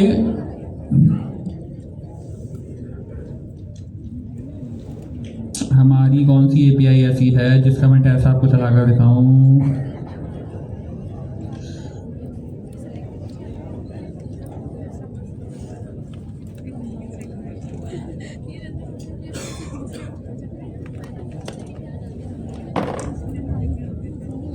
ठीक है, हमारी जो ये पोस्ट वाली एपीआई है ना, देख रहे हैं आप, हमारी जो ये पोस्ट वाली एपीआई है, हम क्या करते हैं इसका टेस्ट लिखते हैं। इसके अंदर क्या हो रहा है हमारे पास, कोई बता सकता है? हम लोग क्या कर रहे हैं भाई, स्टेटस कोड 201 रिटर्न कर रहे हैं। 201 कब रिटर्न करते हैं? जब भी हमने कोई ना कोई डेटाबेस के अंदर क्रिएट किया हो, कोई भी रिकॉर्ड क्रिएट किया हो या कोई फाइल ऐड करवाई हो, तो हम वहाँ से रिटर्न करते हैं 201। ठीक है, 201 रिटर्न करने का मकसद ये होता है कि भाई डेटा क्रिएट हो गया। 200 का मतलब क्या होता है? ओके। अच्छा, अब हमारे पास इस एपीआई के अंदर क्या है कि भाई हमने इसको बता दिया कि ये हमारा एक ऑब्जेक्ट है, हमने इसको डेटा बनाकर दे दिया। डेटा कहाँ से आ रहा है हमारे पास? यहाँ से हमारे पेलोड के अंदर डेटा आएगा। हमने एक ऑब्जेक्ट बनाया, हमारे स्टूडेंट डीबी का जो एक ऊपर एरे बना हुआ है उसके अंदर एक डिक्शनरी को ऐड कर दिया। नेक्स्ट आईडी को +1 करके स्टूडेंट का जो डेटा था वो रिटर्न कर दिया। सिंपल सी एक एपीआई बनी हुई है। इसका टेस्ट देख लेते हैं भाई। इसके टेस्ट कहाँ है? टेस्ट कहाँ है? ये रहा इसका टेस्ट, ये रहा। अच्छा भाई, इसके टेस्ट के अंदर हमने क्या किया हुआ है? Create student data. हमने बताया कि भाई जो टेस्ट हमें पेलोड के अंदर भेजना है डेटा, सबसे पहले हमने वो डेटा क्रिएट किया है। फिर उसके बाद हमने क्या किया है हमने इस लाइन के ऊपर हमने अपनी एपीआई को कॉल किया और उसको वो जेसन के फॉर्म के अंदर वो वाला डेटा प्रोवाइड कर दिया। और अब हम वेट कर रहे हैं रिस्पॉन्स के अंदर हमारे पास क्या चीज़ आती है। अच्छा, जैसे ही हमारे पास रिस्पॉन्स आया तो सबसे पहले हमने क्या चीज़ चेक की? 201। अभी जो मैं थोड़ी देर पहले बात कर रहा था ना आप लोगों से कि भाई डेटा के अंदर भी आप मजीद सेग्रीगेशन कर सकते हैं कि what should be your logic for testing. कि आपने ये देख लिया कि भाई जो मैंने नेम भेजा था, वापसी जो डेटा आया उसमें नेम वही आया है या कुछ और हो गया है। ठीक है, कोई लॉजिक तो नहीं छिड़ गई है। मैं यहाँ से भेज रहा हूँ फहाद, वहाँ से आ रहा है कुछ और। एज मैं भेज रहा हूँ यहाँ से 20, वहाँ से आती है 25। तो ये वाली जितनी भी चीज़ें, तो हमने हर चीज़ के लिए जो भी मोस्ट पॉसिबल चीज़ थी उस हर चीज़ का एक चेक इसके अंदर लगा दिया। अच्छा, जैसे ही हमने इसके अंदर एक चेक लगाया है तो अब हम देख लेते हैं कि भाई इससे हमारा फ़ायदा क्या होगा। इस टेस्ट को भी ऐड कर लेते हैं अपनी फाइल में।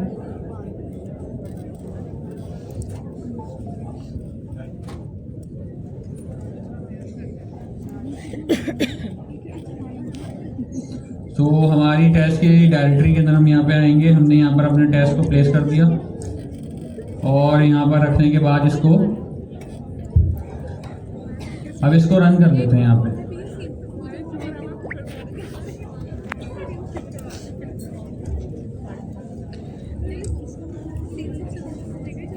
रन करने के लिए हमने क्या किया, यहाँ पे सिंपल सा है, हमारी एपीआई रन हुई और क्या बताया इसने? File not found. ये क्यों बताया?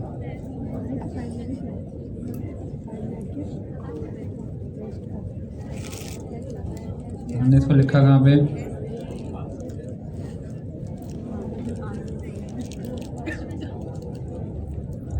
खुद लिखते हैं कमांड।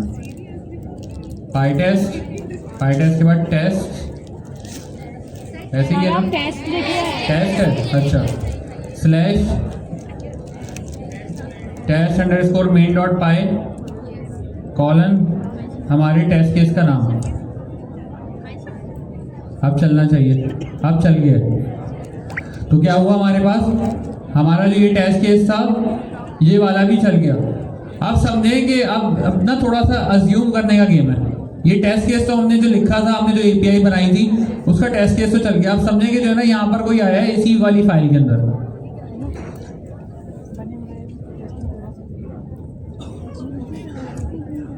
इस वाली फाइल के अंदर कोई आया है। आप ना यहाँ पर ना कोई किसी ने ये वाली एपीआई बनाई है, ठीक है।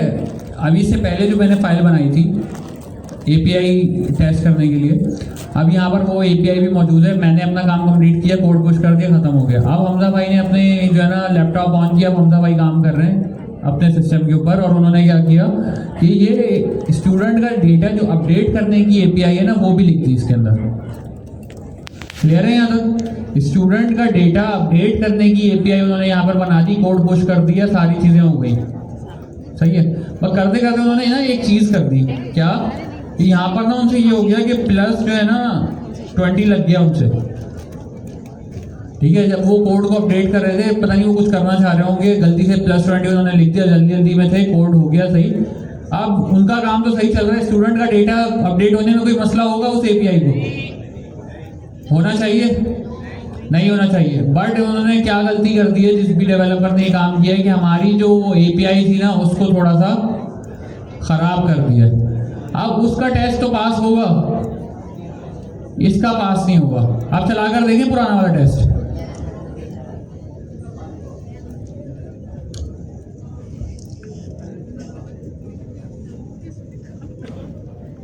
क्यों फेल हुआ? फेल वो इस वजह से हुआ कि वो जो डेटा के अंदर जो एज जा रही है वो 22 है, और वहां से जो वापसी रिटर्न में आ रही है वो क्या आ रही है 42। तो इस तरीके से हमारे पास कोई भी अगर एरर होगा ना हमारे टेस्टिंग फ्रेमवर्क के अंदर, हमारी जो भी एपीआई हमने लिखी हैं, जो भी हमारा एल्गोरिथम है, कोई भी चीज़ है, तो उसके अंदर हम टेस्टिंग इस तरीके से कर सकते हैं। किसी भी चीज़ को टेस्ट करना है आपको बार बार जाकर ब्राउज़र के ऊपर जाने की ज़रूरत नहीं है। आप उसके टेस्ट केसेस जनरेट करा लो, आपके लिए बहुत आसान हो जाएगा। इनिशियली जब आप काम करते हैं ना, एक मिसाल एक डेवलपर है वो काम कर रहा है, तो उनके लिए ना बहुत आसान होता है कि बगैर टेस्ट केस लिख के काम कर दिया, हो गया। जब आप टेस्ट केसेस लिखना शुरू करोगे ना, आपको एक ना लगेगा कि भाई ये ना मुझे डबल काम करना पड़ रहा है, क्योंकि एक एपीआई लिखो और उसको टेस्ट करने के लिए उससे ज़्यादा उसके टेस्ट केसेस लिखो। Usually on an average 4-5 test होते हैं एक एपीआई के, 4-5 तरह के टेस्ट केसेस लिखने पड़ते हैं एक एपीआई के। तो इसके अंदर जो है ना बड़ा हेक्टिक हो जाता है आपको कि भाई ये दो काम कराने पड़ रहे हैं। भले से ऑल्दो हम नहीं कर रहे, एआई से करवा रहे हैं, बट हमारे पास क्या चीज़ आती है उसके अंदर के वो सारा का सारा काम हमें करना तो पड़ रहा है ना, डबल काम आपका आ गया इसके ऊपर। सो अब हमें क्या है, लेकिन जब आपकी एप्लीकेशन का स्केल जैसे जैसे थोड़ा थोड़ा बड़ा होता जाता है ना, तो फिर उसके अंदर आपके पास क्या मसला आता है कि आप अब हर चीज़ को बार बार मैन्युअली टेस्ट कर नहीं सकते। ऐसे ही है, एक मिसाल है, आपके एंड पॉइंट्स बढ़ते बढ़ते हो गए 1000 एंड पॉइंट्स, तो आप कैसे जाकर चेक करेंगे? और यूजुअली एपीआई के अंदर पता नहीं कितने कितने एंड पॉइंट्स होते हैं। फेसबुक की जो एप्लीकेशन है वो रिएक्ट के ऊपर बनी हुई है, ठीक है। सो उसका हम लोग देख रहे थे, तो ऑन एन एवरेज किसी ने क्लेम किया था कि उनकी एप्लीकेशन के अंदर 50,000 रिएक्ट के कंपोनेंट्स हैं। कितने हैं? 50,000। तो मैनुअल टेस्ट करने भी लगेंगे ना फेसबुक को, एक साइड से लेके दूसरी साइड तक, तो 2 महीने लग जाएंगे। और उसमें भी मोस्ट प्रोबेबली चांस है कि कोई ना कोई चीज़ टेस्ट करना भूल जाए। सो हम लोग क्या करते हैं, इस तरीके से टेस्ट केसेस लिख लेते हैं, टेस्ट केसेस से काम हमारा हो जाता है। अच्छा, यहाँ तक समझ में आ गया? टेस्ट केसेस सबको क्लियर हो गया, क्यों लिखते हैं, क्या वजह है, किस लिए लिखा जा रहा है, सारी चीज़ें क्लियर हैं। अच्छा, जो नेक्स्ट टॉपिक है ना हमारा, वो बिल्कुल सिंपल सा टॉपिक है। कौन सा? डेटा मैच नहीं हो रहा ना, एरर आ गया।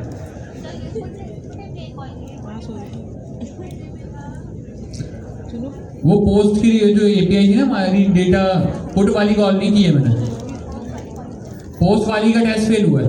पुट वाली का तो टेस्ट मैंने लिखा ही नहीं था। ये किसका टेस्ट फेल हुआ है यहाँ पे? क्या नाम है टेस्ट का? Test create student. क्रिएट करके वो जो डेटा रिटर्न वापस भेजता है ना, तो डेटा गलत आ रहा है तो वो उसका टेस्ट फेल हो गया। ये डेटा सही आना चाहिए था, जो डेटा भेजा है डेटा वही आना चाहिए था। और स्टेटस कोड भी अगर कुछ गलत आएगा तो भी वो एरर दे देगा, भाई स्टेटस कोड ही सही नहीं आ रहा आपका। एक मिसाल है, API चली ही नहीं, आपने उसको कॉल किया, API का आ गया इंटरनल सर्वर 500, तो भी टेस्ट फेल हो जाएगा। तो ये वो सारी चीज़ें जिसके बेसिस के ऊपर जब आप ये टेस्ट लिखने शुरू हो गए तो फिर आपको ये सारी चीज़ें क्लियर होती चली जाएंगी कि भाई ये क्यों हम लोग लिख रहे हैं, क्या चीज़ हो रही है। ठीक है, अभी राइट नाउ अभी तक हम लोगों ने जितनी भी APIs बनाई है ना, फास्ट API को यूज़ करके हमने हमारे जितने भी प्रोजेक्ट्स हैं, आपको ये सारी चीज़ें बहुत अच्छे से पता होंगी कि जब भी हम लोग कोई भी एप्लीकेशन को डिप्लॉय कर रहे हैं तो उसकी कोई ना कोई डिप्लॉयमेंट जहाँ पे हुई हुई है तो वो किसी ना किसी क्लाउड के ऊपर हुई हुई है, और क्लाउड आपसे चार्ज करता है पैसे। ठीक है, तो जब क्लाउड आपसे कोई ना कोई पैसे चार्ज कर रहा है तो अब एक मिसाल है कि वो इस तरीके से है कि आपने यहाँ से कोई कॉल की, एक मिसाल है अभी मैंने जैसे ही टेस्ट चलाया था, या मैं आपकी वेबसाइट के ऊपर आता हूँ और लॉगिन के लिए ID पासवर्ड डाला, एंटर किया, जैसे ही मेरी रिक्वेस्ट गई है क्लाउड के ऊपर तो क्लाउड की रिसोर्सेज यूज़ हुई हैं। ठीक है, अब एक मिसाल है कि मैं बार बार बैठ जाऊँ वहाँ पर ना, बैठ के बटन दबाता रहूँ, या मैं क्या करूँ कि जो है ना आपकी एप्लीकेशन के ऊपर कोई ना कोई इस तरीके की एक्टिविटी ऐड करूँ कि बहुत सारी ट्रैफिक आपकी एप्लीकेशन में भेज दूँ, तो उससे क्या आता है आपकी एप्लीकेशन जो है ना लैग होना शुरू हो जाएगी, हैंग होकर क्रैश हो जाएगी। और दूसरा मसला क्या होगा आपके लिए कि आपकी जो रिसोर्सेज हैं वो क्या हो रही हैं, सारी की सारी रिसोर्सेज वेस्ट हो रही है, क्योंकि नॉर्मल बंदा तो कोई यूज़ कर ही नहीं रहा, कोई आपकी एप्लीकेशन को मिसयूज़ कर रहा है। यूजुअली ये वाला काम किया जाता है कि भाई कंपेटिटर की वेबसाइट है, अच्छा वेबसाइट बनाइए उड़ा दो, क्या किया एक फंक्शन लिखा और उसको ना 1 मिलियन की लूप के अंदर चला दिया API कॉल करके उसके अंदर, ऐसा हो सकता है। तो उसके अंदर क्या होगा कि उसकी रिसोर्सेज अभी जैसे वर्सल है, वर्सल का बिल बढ़ने लग जाएगा, उसकी एप्लीकेशन डाउन नहीं होगी, उसका जो है ना बिल आ जाएगा $4-5 हज़ार का, इस तरीके की चीज़ें होने लगेंगी। तो हम लोग इस चीज़ के लिए क्या करते हैं कि जब भी आप कोई भी ऐसी सस्पिशियस एक्टिविटी देखें तो हम अपनी एप्लीकेशन को उस बंदे को नहीं यूज़ करने देते। क्लियर है यहाँ तक? तो ना यूज़ करने देने के लिए हम लोग क्या चीज़ करते हैं, उसका नाम है रेट लिमिटिंग। रेट लिमिटिंग से क्या होता है, आपकी एक API है वो नॉर्मली जैसे चल रही होती है वैसे ही चलती है, ठीक है, बट हम उसके अंदर एक पैरामीटर डिफाइन कर देते हैं कि भाई अगर ये बंदा आपकी एप्लीकेशन पे कोई भी बंदा आ रहा है तो उस API को या उस एप्लीकेशन को 1 सेकंड के अंदर या 1 मिनट के अंदर या 10 मिनट के अंदर या 1 घंटे के अंदर सिर्फ इतनी ही बार यूज़ कर सके। जैसे आपके पास ChatGPT अगर आप फ्री वाला यूज़ कर रहे हो तो होता है ना कि टोकन आपके एक्सपायर हो गया, जो है ना 3 घंटे के बाद आना, ऐसे होता है। क्रेडिट्स एक्सपायर हो गए 3 घंटे के बाद, अब आपकी क्रेडिट्स जो है ना दोबारा रीलोड जो होंगे वो 3 घंटे के बाद होंगे। तो उन्होंने क्या किया हुआ है, एक लिमिट लगाई हुई है फ्री यूज़र्स के लिए कि भाई आप सिर्फ इतना ही यूज़ कर सकते हो, अगर आपको इससे ज़्यादा यूज़ करना है तो पेड सब ले लो। लेकिन हम जो रेट लिमिटिंग लगा रहे हैं हम इसलिए लगा रहे हैं कि कोई भी हमारी APIs को मिस यूज़ ना करे। डॉस अटैक हो गए, ये साइबर, ये सिक्योरिटी से रिलेटेड होता है कि आप अपनी एप्लीकेशन को जो है सिक्योर करते हो, वो इस तरीके की सस्पिशियस एक्टिविटी आपकी एप्लीकेशन के साथ ना हो। ठीक है, तो उसके लिए हमारे पास एक फ्रेमवर्क है called flow API। Flow API एक पैकेज है जो कि आपको ये फैसिलिटी प्रोवाइड करता है कि बहुत ही मिनिमल तरीके से आप अपनी APIs के ऊपर रेट लिमिटिंग लगा सको। ठीक है, तो अभी तक मैंने जितना कोड लिखा है ना, अभी हमने यहाँ पे इसी कोड के अंदर टेस्ट केसेस लिख दिए। अब मैं कोशिश करता हूँ कि भाई मैं इसी कोड के अंदर ना टेस्ट केसेस इसके अंदर रेट लिमिटिंग लगा दूँ। ठीक है जी।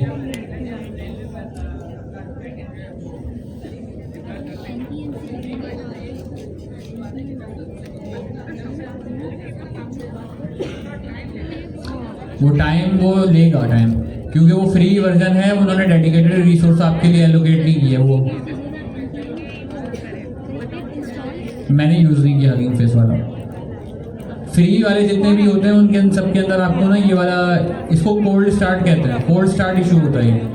कोल्ड स्टार्ट इशू क्या होता है, जब थोड़ी देर के बाद, इसका नाम ऐसे रखा गया कि सर्दियों में गाड़ी बाहर खड़ी कर दो, जब आप सुबह जाते हैं ना गाड़ी को स्टार्ट करते हैं फर्स्ट टाइम में, तो स्टार्ट होने में हल्का सा वो बोलता है पहले सेल्स पे स्टार्ट नहीं होती, तो 2-3 सेल्स के बाद जाकर स्टार्ट होती है कार, और बाकी एक दफ़ा स्टार्ट हो गई तो फिर पूरा दिन आपको वो हाफ सेल्फ के ऊपर कार स्टार्ट हो जाती है। तो इसीलिए इसका इशू का नाम रखा गया कोल्ड स्टार्ट। जब आप उसको हिट करते हैं तो वो पहली दफ़ा में ना बहुत टाइम लगाता है, या पहली दफ़ा में लोड ही नहीं होता, फेल हो जाता है। फिर जब आप उसको दूसरी दफ़ा करते हैं ना तो फिर वो आपका वहाँ पर लोड हो जाता है।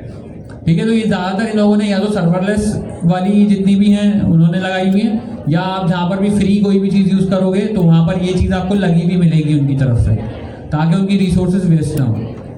तो इसका कोई सॉल्यूशन नहीं है, आपको पे कर दें और पे करके यूज़ करेंगे तो वो आपका यहाँ पे बिल्कुल परफेक्टली चलेगा। ठीक है, अच्छा, अब रेट लिमिटिंग के लिए हम लोगों ने स्लो एपीआई को यूज़ करना है। स्लो एपीआई को यूज़ करने के लिए उसको हमें ऐड करना पड़ेगा, तो स्लो SLOW स्लो एपीआई ये फ्रेमवर्क यूज़ करेंगे। तो इसको हम ऐड कर लेते हैं अपने प्रोजेक्ट के अंदर। ठीक है, जैसे ही मैंने क्या किया UV ऐड स्लो एपीआई। अब वापसी आ जाते हैं हम। अब ना यहाँ पर और भी मैंने चीज़ें लिखी हुई हैं इसके अंदर। ये जो हमारा ट्यूटोरियल है ये आप लोग पढ़ लीजिएगा, लेकिन हमारा जो टेस्टिंग से रिलेटेड था वो सब हो गया। अब हम इसके अंदर चाहते हैं कि भाई देखते हैं और नीचे चलते हैं रेट लिमिटिंग पे। ठीक है, आप लोग इसको पूरे डॉक्यूमेंट को फॉलो कर लेना। इसके अंदर हर तरीके से जिस भी तरीके से टेस्ट केस लिखा जा सकता है वो सारी की सारी चीज़ें मेंशन्ड है। अब इसके अंदर क्या है भाई, rate limiting with slow API. क्या किया हमने, ये सब डिस्कस कर लिया, स्लो एपीआई को ऐड भी कर लिया। अब हमें क्या करना है, आप इसके अंदर देख रहे होगे 3 चीज़ें इंपोर्ट हो रही हैं। पहली चीज़ क्या है, from slow API import limiter, rate limiter, exceed handler, इनका। और उसके बाद 2 चीज़ें और रिमोट ऐड हो रही हैं। मेन जो चीज़ है ना वो कौन सी चीज़ है, ये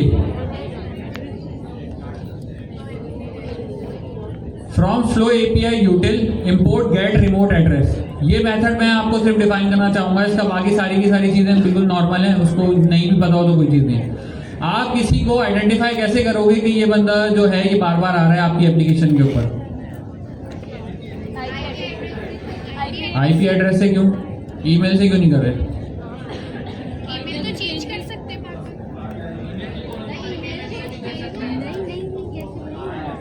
ईमेल से कर सकते हैं ना। तो एक मिसाल है, हमारे पास एक ईमेल आ रही है बार बार, तो हमजा भाई बार बार जो है ना बैठे हुए अबाउट अस का पेज रिफ्रेश कर रहे हैं,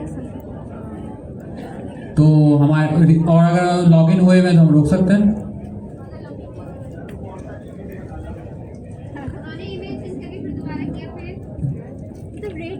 ये भी एक चीज़ है, ईमेल चेंज करके किया फिर, लेकिन ये जवाब नहीं है इस चीज़ का। देखिए, हम अपनी एप्लीकेशन को ना बचा रहे हैं किसी चीज़ से।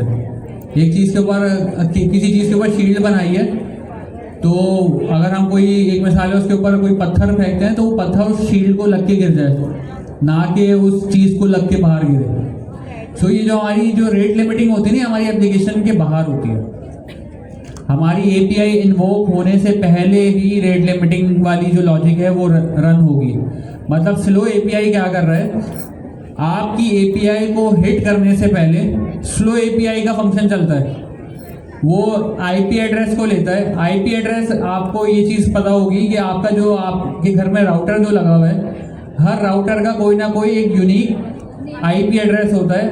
अगर उसकी स्टैटिक आईपी है तो वो स्टैटिक रहेगा, या फिर अगर आपकी स्टैटिक आईपी नहीं है तो जब भी आप राउटर को रीस्टार्ट करेंगे तो आईपी चेंज हो जाती है। सिंपल सी चीज़ है। सो वो हम इस चीज़ को अज्यूम कर रहे हैं कि आप जब भी, अभी एक मिसाल है, मैं यहाँ पे गवर्नर हाउस के एक वाईफाई के साथ कनेक्टेड हूँ और मैं यहाँ पे बैठ के कोई भी एक्टिविटी परफॉर्म करता हूँ जिस एप्लीकेशन के साथ, तो मेरे आईपी एड्रेस को वो सर्टेन टाइम के लिए जो है टेम्पोररीली स्टॉप कर देगा कि भाई आप यूज़ नहीं कर सकते। ठीक है, सो ये इंपोर्ट्स जो हैं हमारे पास, ये इंपोर्ट्स हम अपनी एप्लीकेशन में ऐड कर लेते हैं।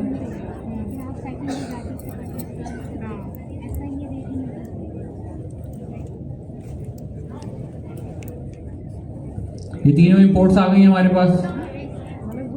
उसके बाद हमने क्या किया, यहाँ पे इंपोर्ट के बाद हमने यहाँ पर अपना जो लिमिटर है, रेट लिमिटर, उसका एक इंस्टेंस क्रिएट किया है, इसको भी ऐड कर देते हैं।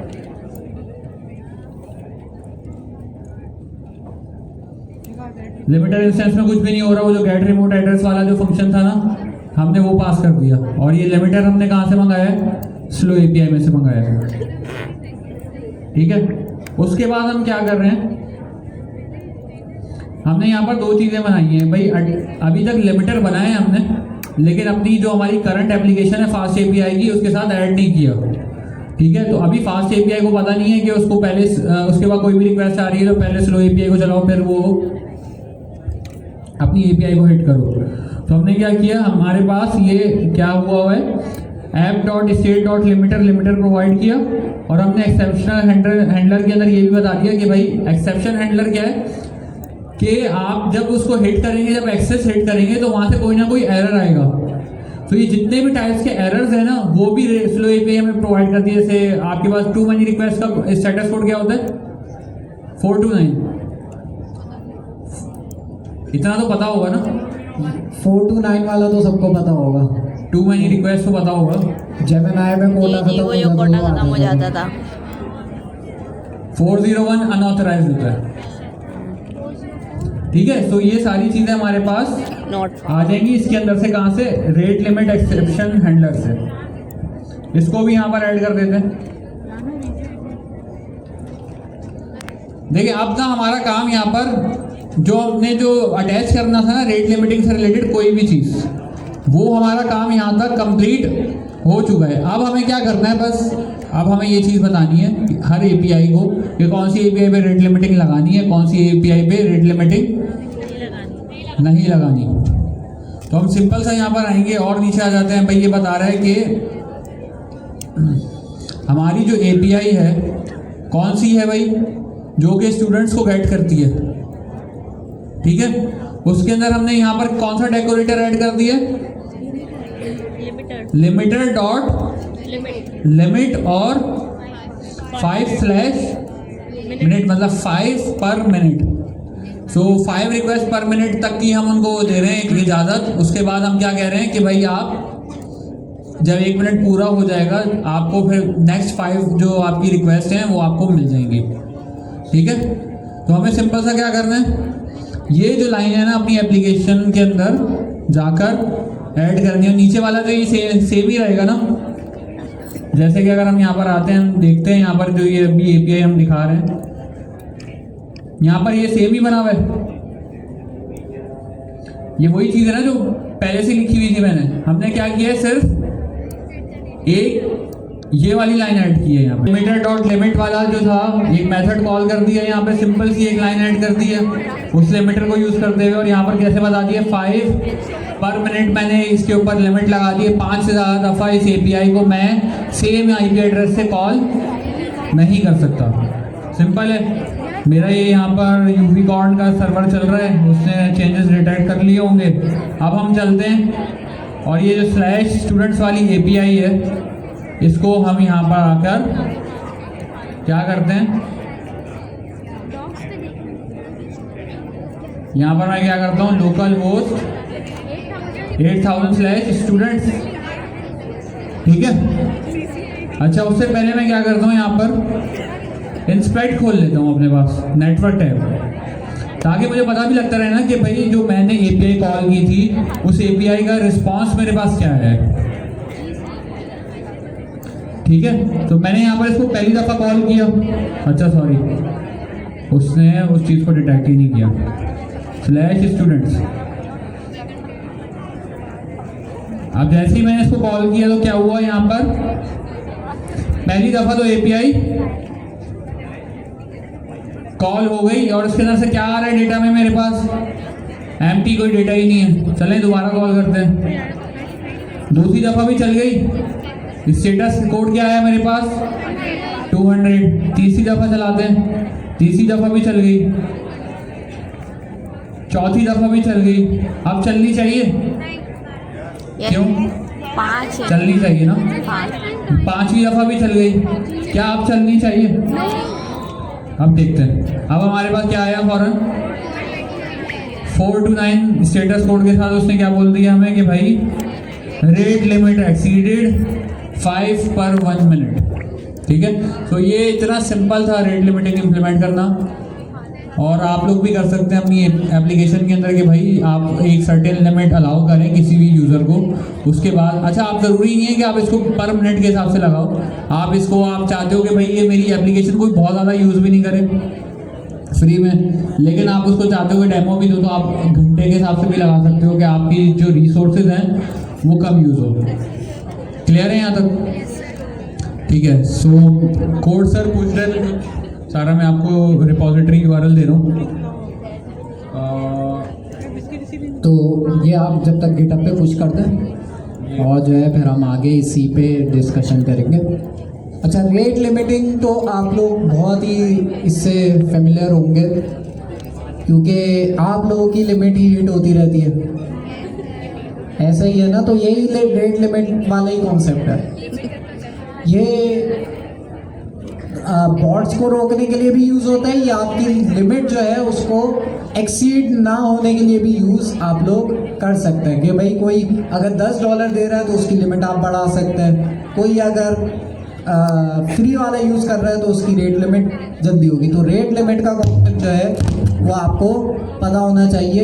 इस तरह की चीज़ें इंटरव्यूज़ में आप लोगों से पूछी जा सकती हैं, जैसे टेस्ट से रिलेटेड और ये रेट लिमिटिंग से रिलेटेड। इसको इम्प्लीमेंट करना या AI के ज़माने में मुझे नहीं लगता कोई चीज़ इम्प्लीमेंट करना मुश्किल है। मुश्किल क्या, आपको अगर चीज़ के बारे में पता होना तो आप कुछ भी उससे इम्प्लीमेंट करा सकते हैं। रेट लिमिटिंग की जहाँ तक बात है, आप अगर AI से बोले कि भाई मेरी फास्ट API में रेट लिमिटिंग लगानी है, कोई मुश्किल होगी लगाने में? ईजिली लग जाएगी। लेकिन अगर आपको इस कॉन्सेप्ट के बारे में ही नहीं पता होता तो आप एक सिक्योरिटी का मेजर जो आपके पास चीज़ थी वो आप मिस कर जाते हैं। कोई आपका दोस्त आपसे दुश्मनी निकालना चाह रहा है, क्या करेगा? आपकी API का URL लेगा, एक सिंपल सी स्क्रिप्ट बनाएगा, उसमें आपके URL को बार बार कॉल कराता रहेगा। आपका क्या होगा? सर्वर डाउन हो जाएगा, या आपका क्या होगा? ज़्यादा रिक्वेस्टों की वजह से आपके पास ज़्यादा बिल आएगा। तो इस तरह की बेसिक सी चीज़ें हैं जो कि आपको पता होनी चाहिए, ये आपके काम आएंगी आगे चल के। इसी तरह से टेस्ट का अगर मैं आप लोगों को बताऊं तो मेरे पास एक क्लाइंट आया था जर्मनी से, और उस क्लाइंट ने मुझसे आके पूछा था कि टेस्टिंग के लिए आप क्या यूज़ करेंगे। तो वही सवाल मैं आप लोगों से पूछता हूँ कि भाई आप टेस्टिंग के लिए क्या यूज़ करेंगे Next.js में? हाँ, PyTest। नहीं, उसमें पाइथन थोड़ी चलती है। फंस गए? क्या यूज़ करेंगे? नहीं तो क्या, कौन सी लाइब्रेरी यूज़ करेंगे? अभी फास्ट API का तो आपको पता चल गया, PyTest आप यूज़ कर लेंगे, PyTest से आपकी टेस्टिंग हो जाएगी। अब Next.js की क्या PyTest से ही करेंगे? पोस्टमैन से आप टेस्टिंग करेंगे? नहीं, ऑटो, एक मिनट, उस पर आता है साइप्रेस। एक आपके पास ऑप्शन है और डिफरेंट। अब सर आप कुछ कह रहे हैं? आपके पास जो भी कोई भी फ्रेमवर्क होता है ना, तो उस फ्रेमवर्क को टेस्ट करने के लिए ना वो कोई ना कोई टेस्टिंग लाइब्रेरी भी बनाते हैं। जैसे रिएक्ट की जेस्ट है, साइप्रस है, अभी साइप्रस जवाब दिया किसी ने, तो Next.js को भी यूज़ करने के लिए वही लाइब्रेरी जो लाइब्रेरी बनाता है, फ्रेमवर्क बनाता है, उसका टेस्टिंग फ्रेमवर्क भी बनाता है। तो भाई आपको ये चीज़ें पता होनी चाहिए। इम्प्लीमेंट करना कोई मुश्किल नहीं है, वाइब कोडिंग से भी हो जाए आराम से इम्प्लीमेंट। लेकिन जब आपको पता ही नहीं होगा तो आप आगे जवाब कैसे दोगे? Next.js की टेस्टिंग कैसे करनी है आपको पता होना चाहिए। आप ऑप्शन दे सकते हैं भाई, आप साइप्रस से भी कर सकते हैं, आप जेस्ट से भी कर सकते हैं, आप प्लेराइट से भी कर सकते हैं, बहुत सारे ऑप्शन हैं। जी आप कुछ कह रहे हैं शाहबुद्दीन?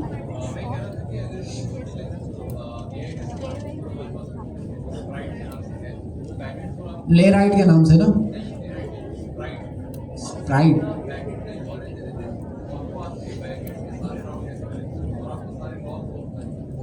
सही है। AI से भी आप जो है अपनी API अगर आपने बना लिया, उसकी टेस्टिंग करवाना चाह रहे हैं, तो स्प्राइट इन्होंने बताया कि AI के थ्रू आपकी टेस्टिंग ये कर लेगा। ठीक है, स्प्राइट। तो इससे आप याद रख लेगा, बैकएंड की पूरी की टेस्टिंग। ठीक है, उसको बस URL देना होगा वो आपके हिसाब से। तो ये भी है कि भाई AI के अंदर उन्होंने देखा भाई प्रोडक्ट बन सकती है टेस्टिंग के हवाले से, बना लो। तो ये सारी चीज़ें हैं जो आप लोगों को पता होनी चाहिए। आज का सेशन, अच्छा मैंने अभी कोऑर्डिनेटर से क्लास से पहले फीडबैक जो है वो लिया था, और एक अच्छी चीज़ ये भी है कि आपकी क्लास से सबसे ज़्यादा हैकाथॉन 2 की सबमिशंस आई हैं, तो भाई अपने लिए आप लोग तालियां बजाएं।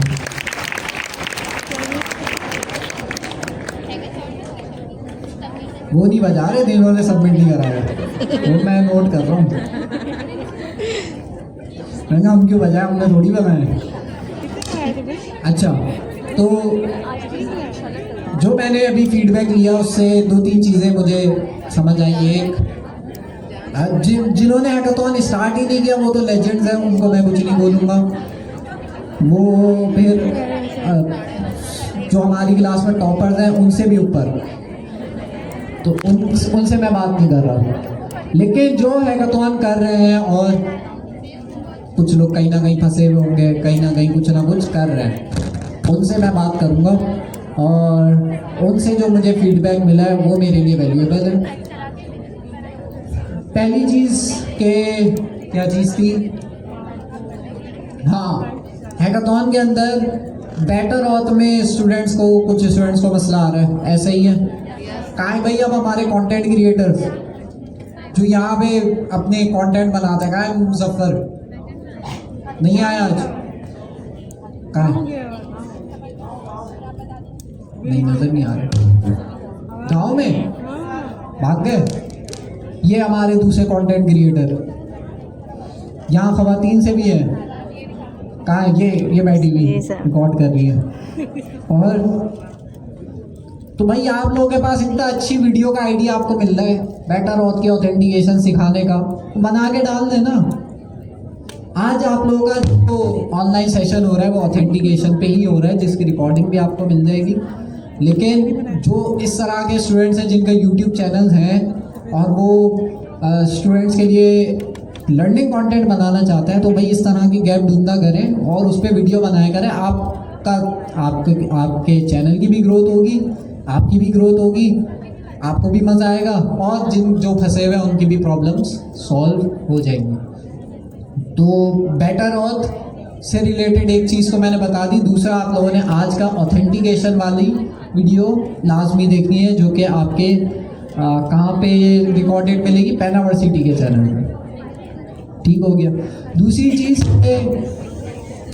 कुछ स्टूडेंट ने ये कहा है कि हमारे पास जो Q4 के अंदर चीज़ें, हम बहुत सारी चीज़ें कर रहे हैं। मिसाल, हमने शायद प्रॉम्प्ट इंजीनियरिंग करी थी सबसे पहले। प्रॉम्प्ट इंजीनियरिंग करी, उसके बाद हमने फास्ट API, उसके बाद फिर हमने डेटाबेस आया था उसके अंदर, उसके बाद फिर हमारे पास डॉकर, उसके बाद हमारे पास कुबरनेटिस को छोड़ दें, वो आगे चल के आएगा। उसके बाद हमारे पास ये क्लाउड नेटिव की ही चीज़ें चल रही हैं, जिसके अंदर फास्ट API अभी आगे हमारे पास चलती रहेगी 2-3 क्लासों में। फास्ट API के कुछ टॉपिक्स हैं वो हमने कवर करना है। तो मुझे पता है कि भाई पहले आप लोगों को आदत थी कि एक क्वार्टर में आपके पास जो है एक ही चीज़ होती थी जो आप पूरे क्वार्टर में पढ़ते थे। जैसे नेक्स्ट था तो पूरे क्वार्टर में नेक्स्ट ही चलना होता था। उसके बाद आपके पास एजेंटिक AI था तो पूरे क्वार्टर में एजेंटिक AI। Q4 के अंदर आपको ये चेंज फील हुआ होगा, लेकिन ये हमारी वजह से नहीं है, ये AI की वजह से है। और जब से AI आया है आप खुद देख सकते हैं चीज़ें बहुत तेज़ी से चेंज हो रही है। हमारे लिए भी मुश्किल हो रहा है चीज़ों को कैचअप करना। हमें तो सर्जिया की स्पीड से जाना होता है ना, तो उनकी स्पीड तो भाई वो बहुत तेज़ी से निकल, वो उनकी भी क्या गलती, वो भी AI की वजह से जो है स्पीड सबकी बढ़ी हुई है। तो हमें भी अपनी इसी हिसाब से रखनी होगी, वरना हमें फर्स्ट मूवर एडवांटेज हमारा चला जाएगा। हमारी अपनी स्पीड को बढ़ाना पड़ेगा, मजबूरी है, नहीं बढ़ाएंगे तो पीछे रह जाएंगे। AI के ज़माने में मैंने बताया कि इम्प्लीमेंट करना कोई मुश्किल नहीं है। चीज़ें आपके कॉन्सेप्ट अगर क्लियर हैं तो आप कोई भी चीज़, आपको पता है टेस्टिंग क्या होती है, आप इजीली टेस्टिंग वाली चीज़ इम्प्लीमेंट करा देंगे। आपको पता है रेट लिमिटिंग क्या होती है, आप इजीली कर लेंगे। वाइट कोडर्स को ये नहीं पता होता कि टेस्टिंग होती है, रेट लिमिटिंग भी कोई चीज़ होती है, उनको नहीं पता होता ये चीज़। तो आपको ये एडवांटेज होना चाहिए, आपको ये चीज़ें पता होनी चाहिए। और इसके अंदर और क्या चीज़ थी, हाँ, आगे चल के हमारा जो है फास्ट एपीआई का ही कुछ चीज़ें आएंगी जो कि हम कवर करेंगे। एफसीपी सर्वर आपके हैकाथॉन में था, जो कि मुझे लग रहा है काफ़ी सारे लोगों ने छलांग मारी है उसमें से, स्किप करा है शायद, किया है, अच्छी बात है। तो वो भी हमारे पास अगली क्लास में वो टॉपिक स्टार्ट होगा जी।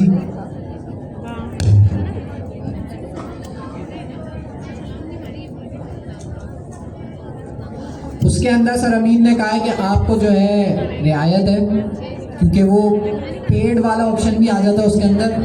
पहले तो आपने कोशिश करनी है कि आपकी जो डिप्लॉयमेंट है वो हगिंग फेस जो आज हम करेंगे उस पर हो जाए। अगर नहीं होती तो उसमें जो नंबर्स हैं उसके अंदर सर अमीन का वॉइस नोट भी आप लोगों को मिल गया होगा। फेज 5 के अंदर आपको रियायत है, अगर आप डिप्लॉय नहीं भी करते तो भी आपकी सबमिशन एक्सेप्ट कर देंगे, ठीक है। फेज 5 जो कम्युनिटीज से डिप्लॉयमेंट है ना, उसकी बात कर रहा हूँ।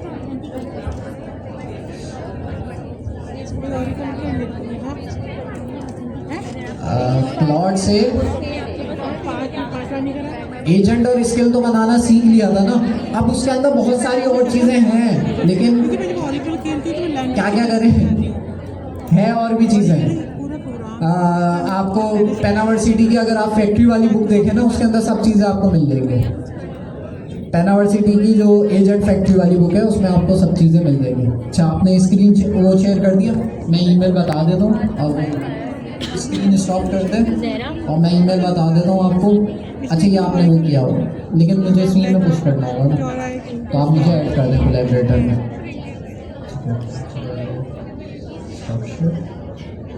करेंगे कि तो आपने अपनी, मैंने बता दिया भाई आप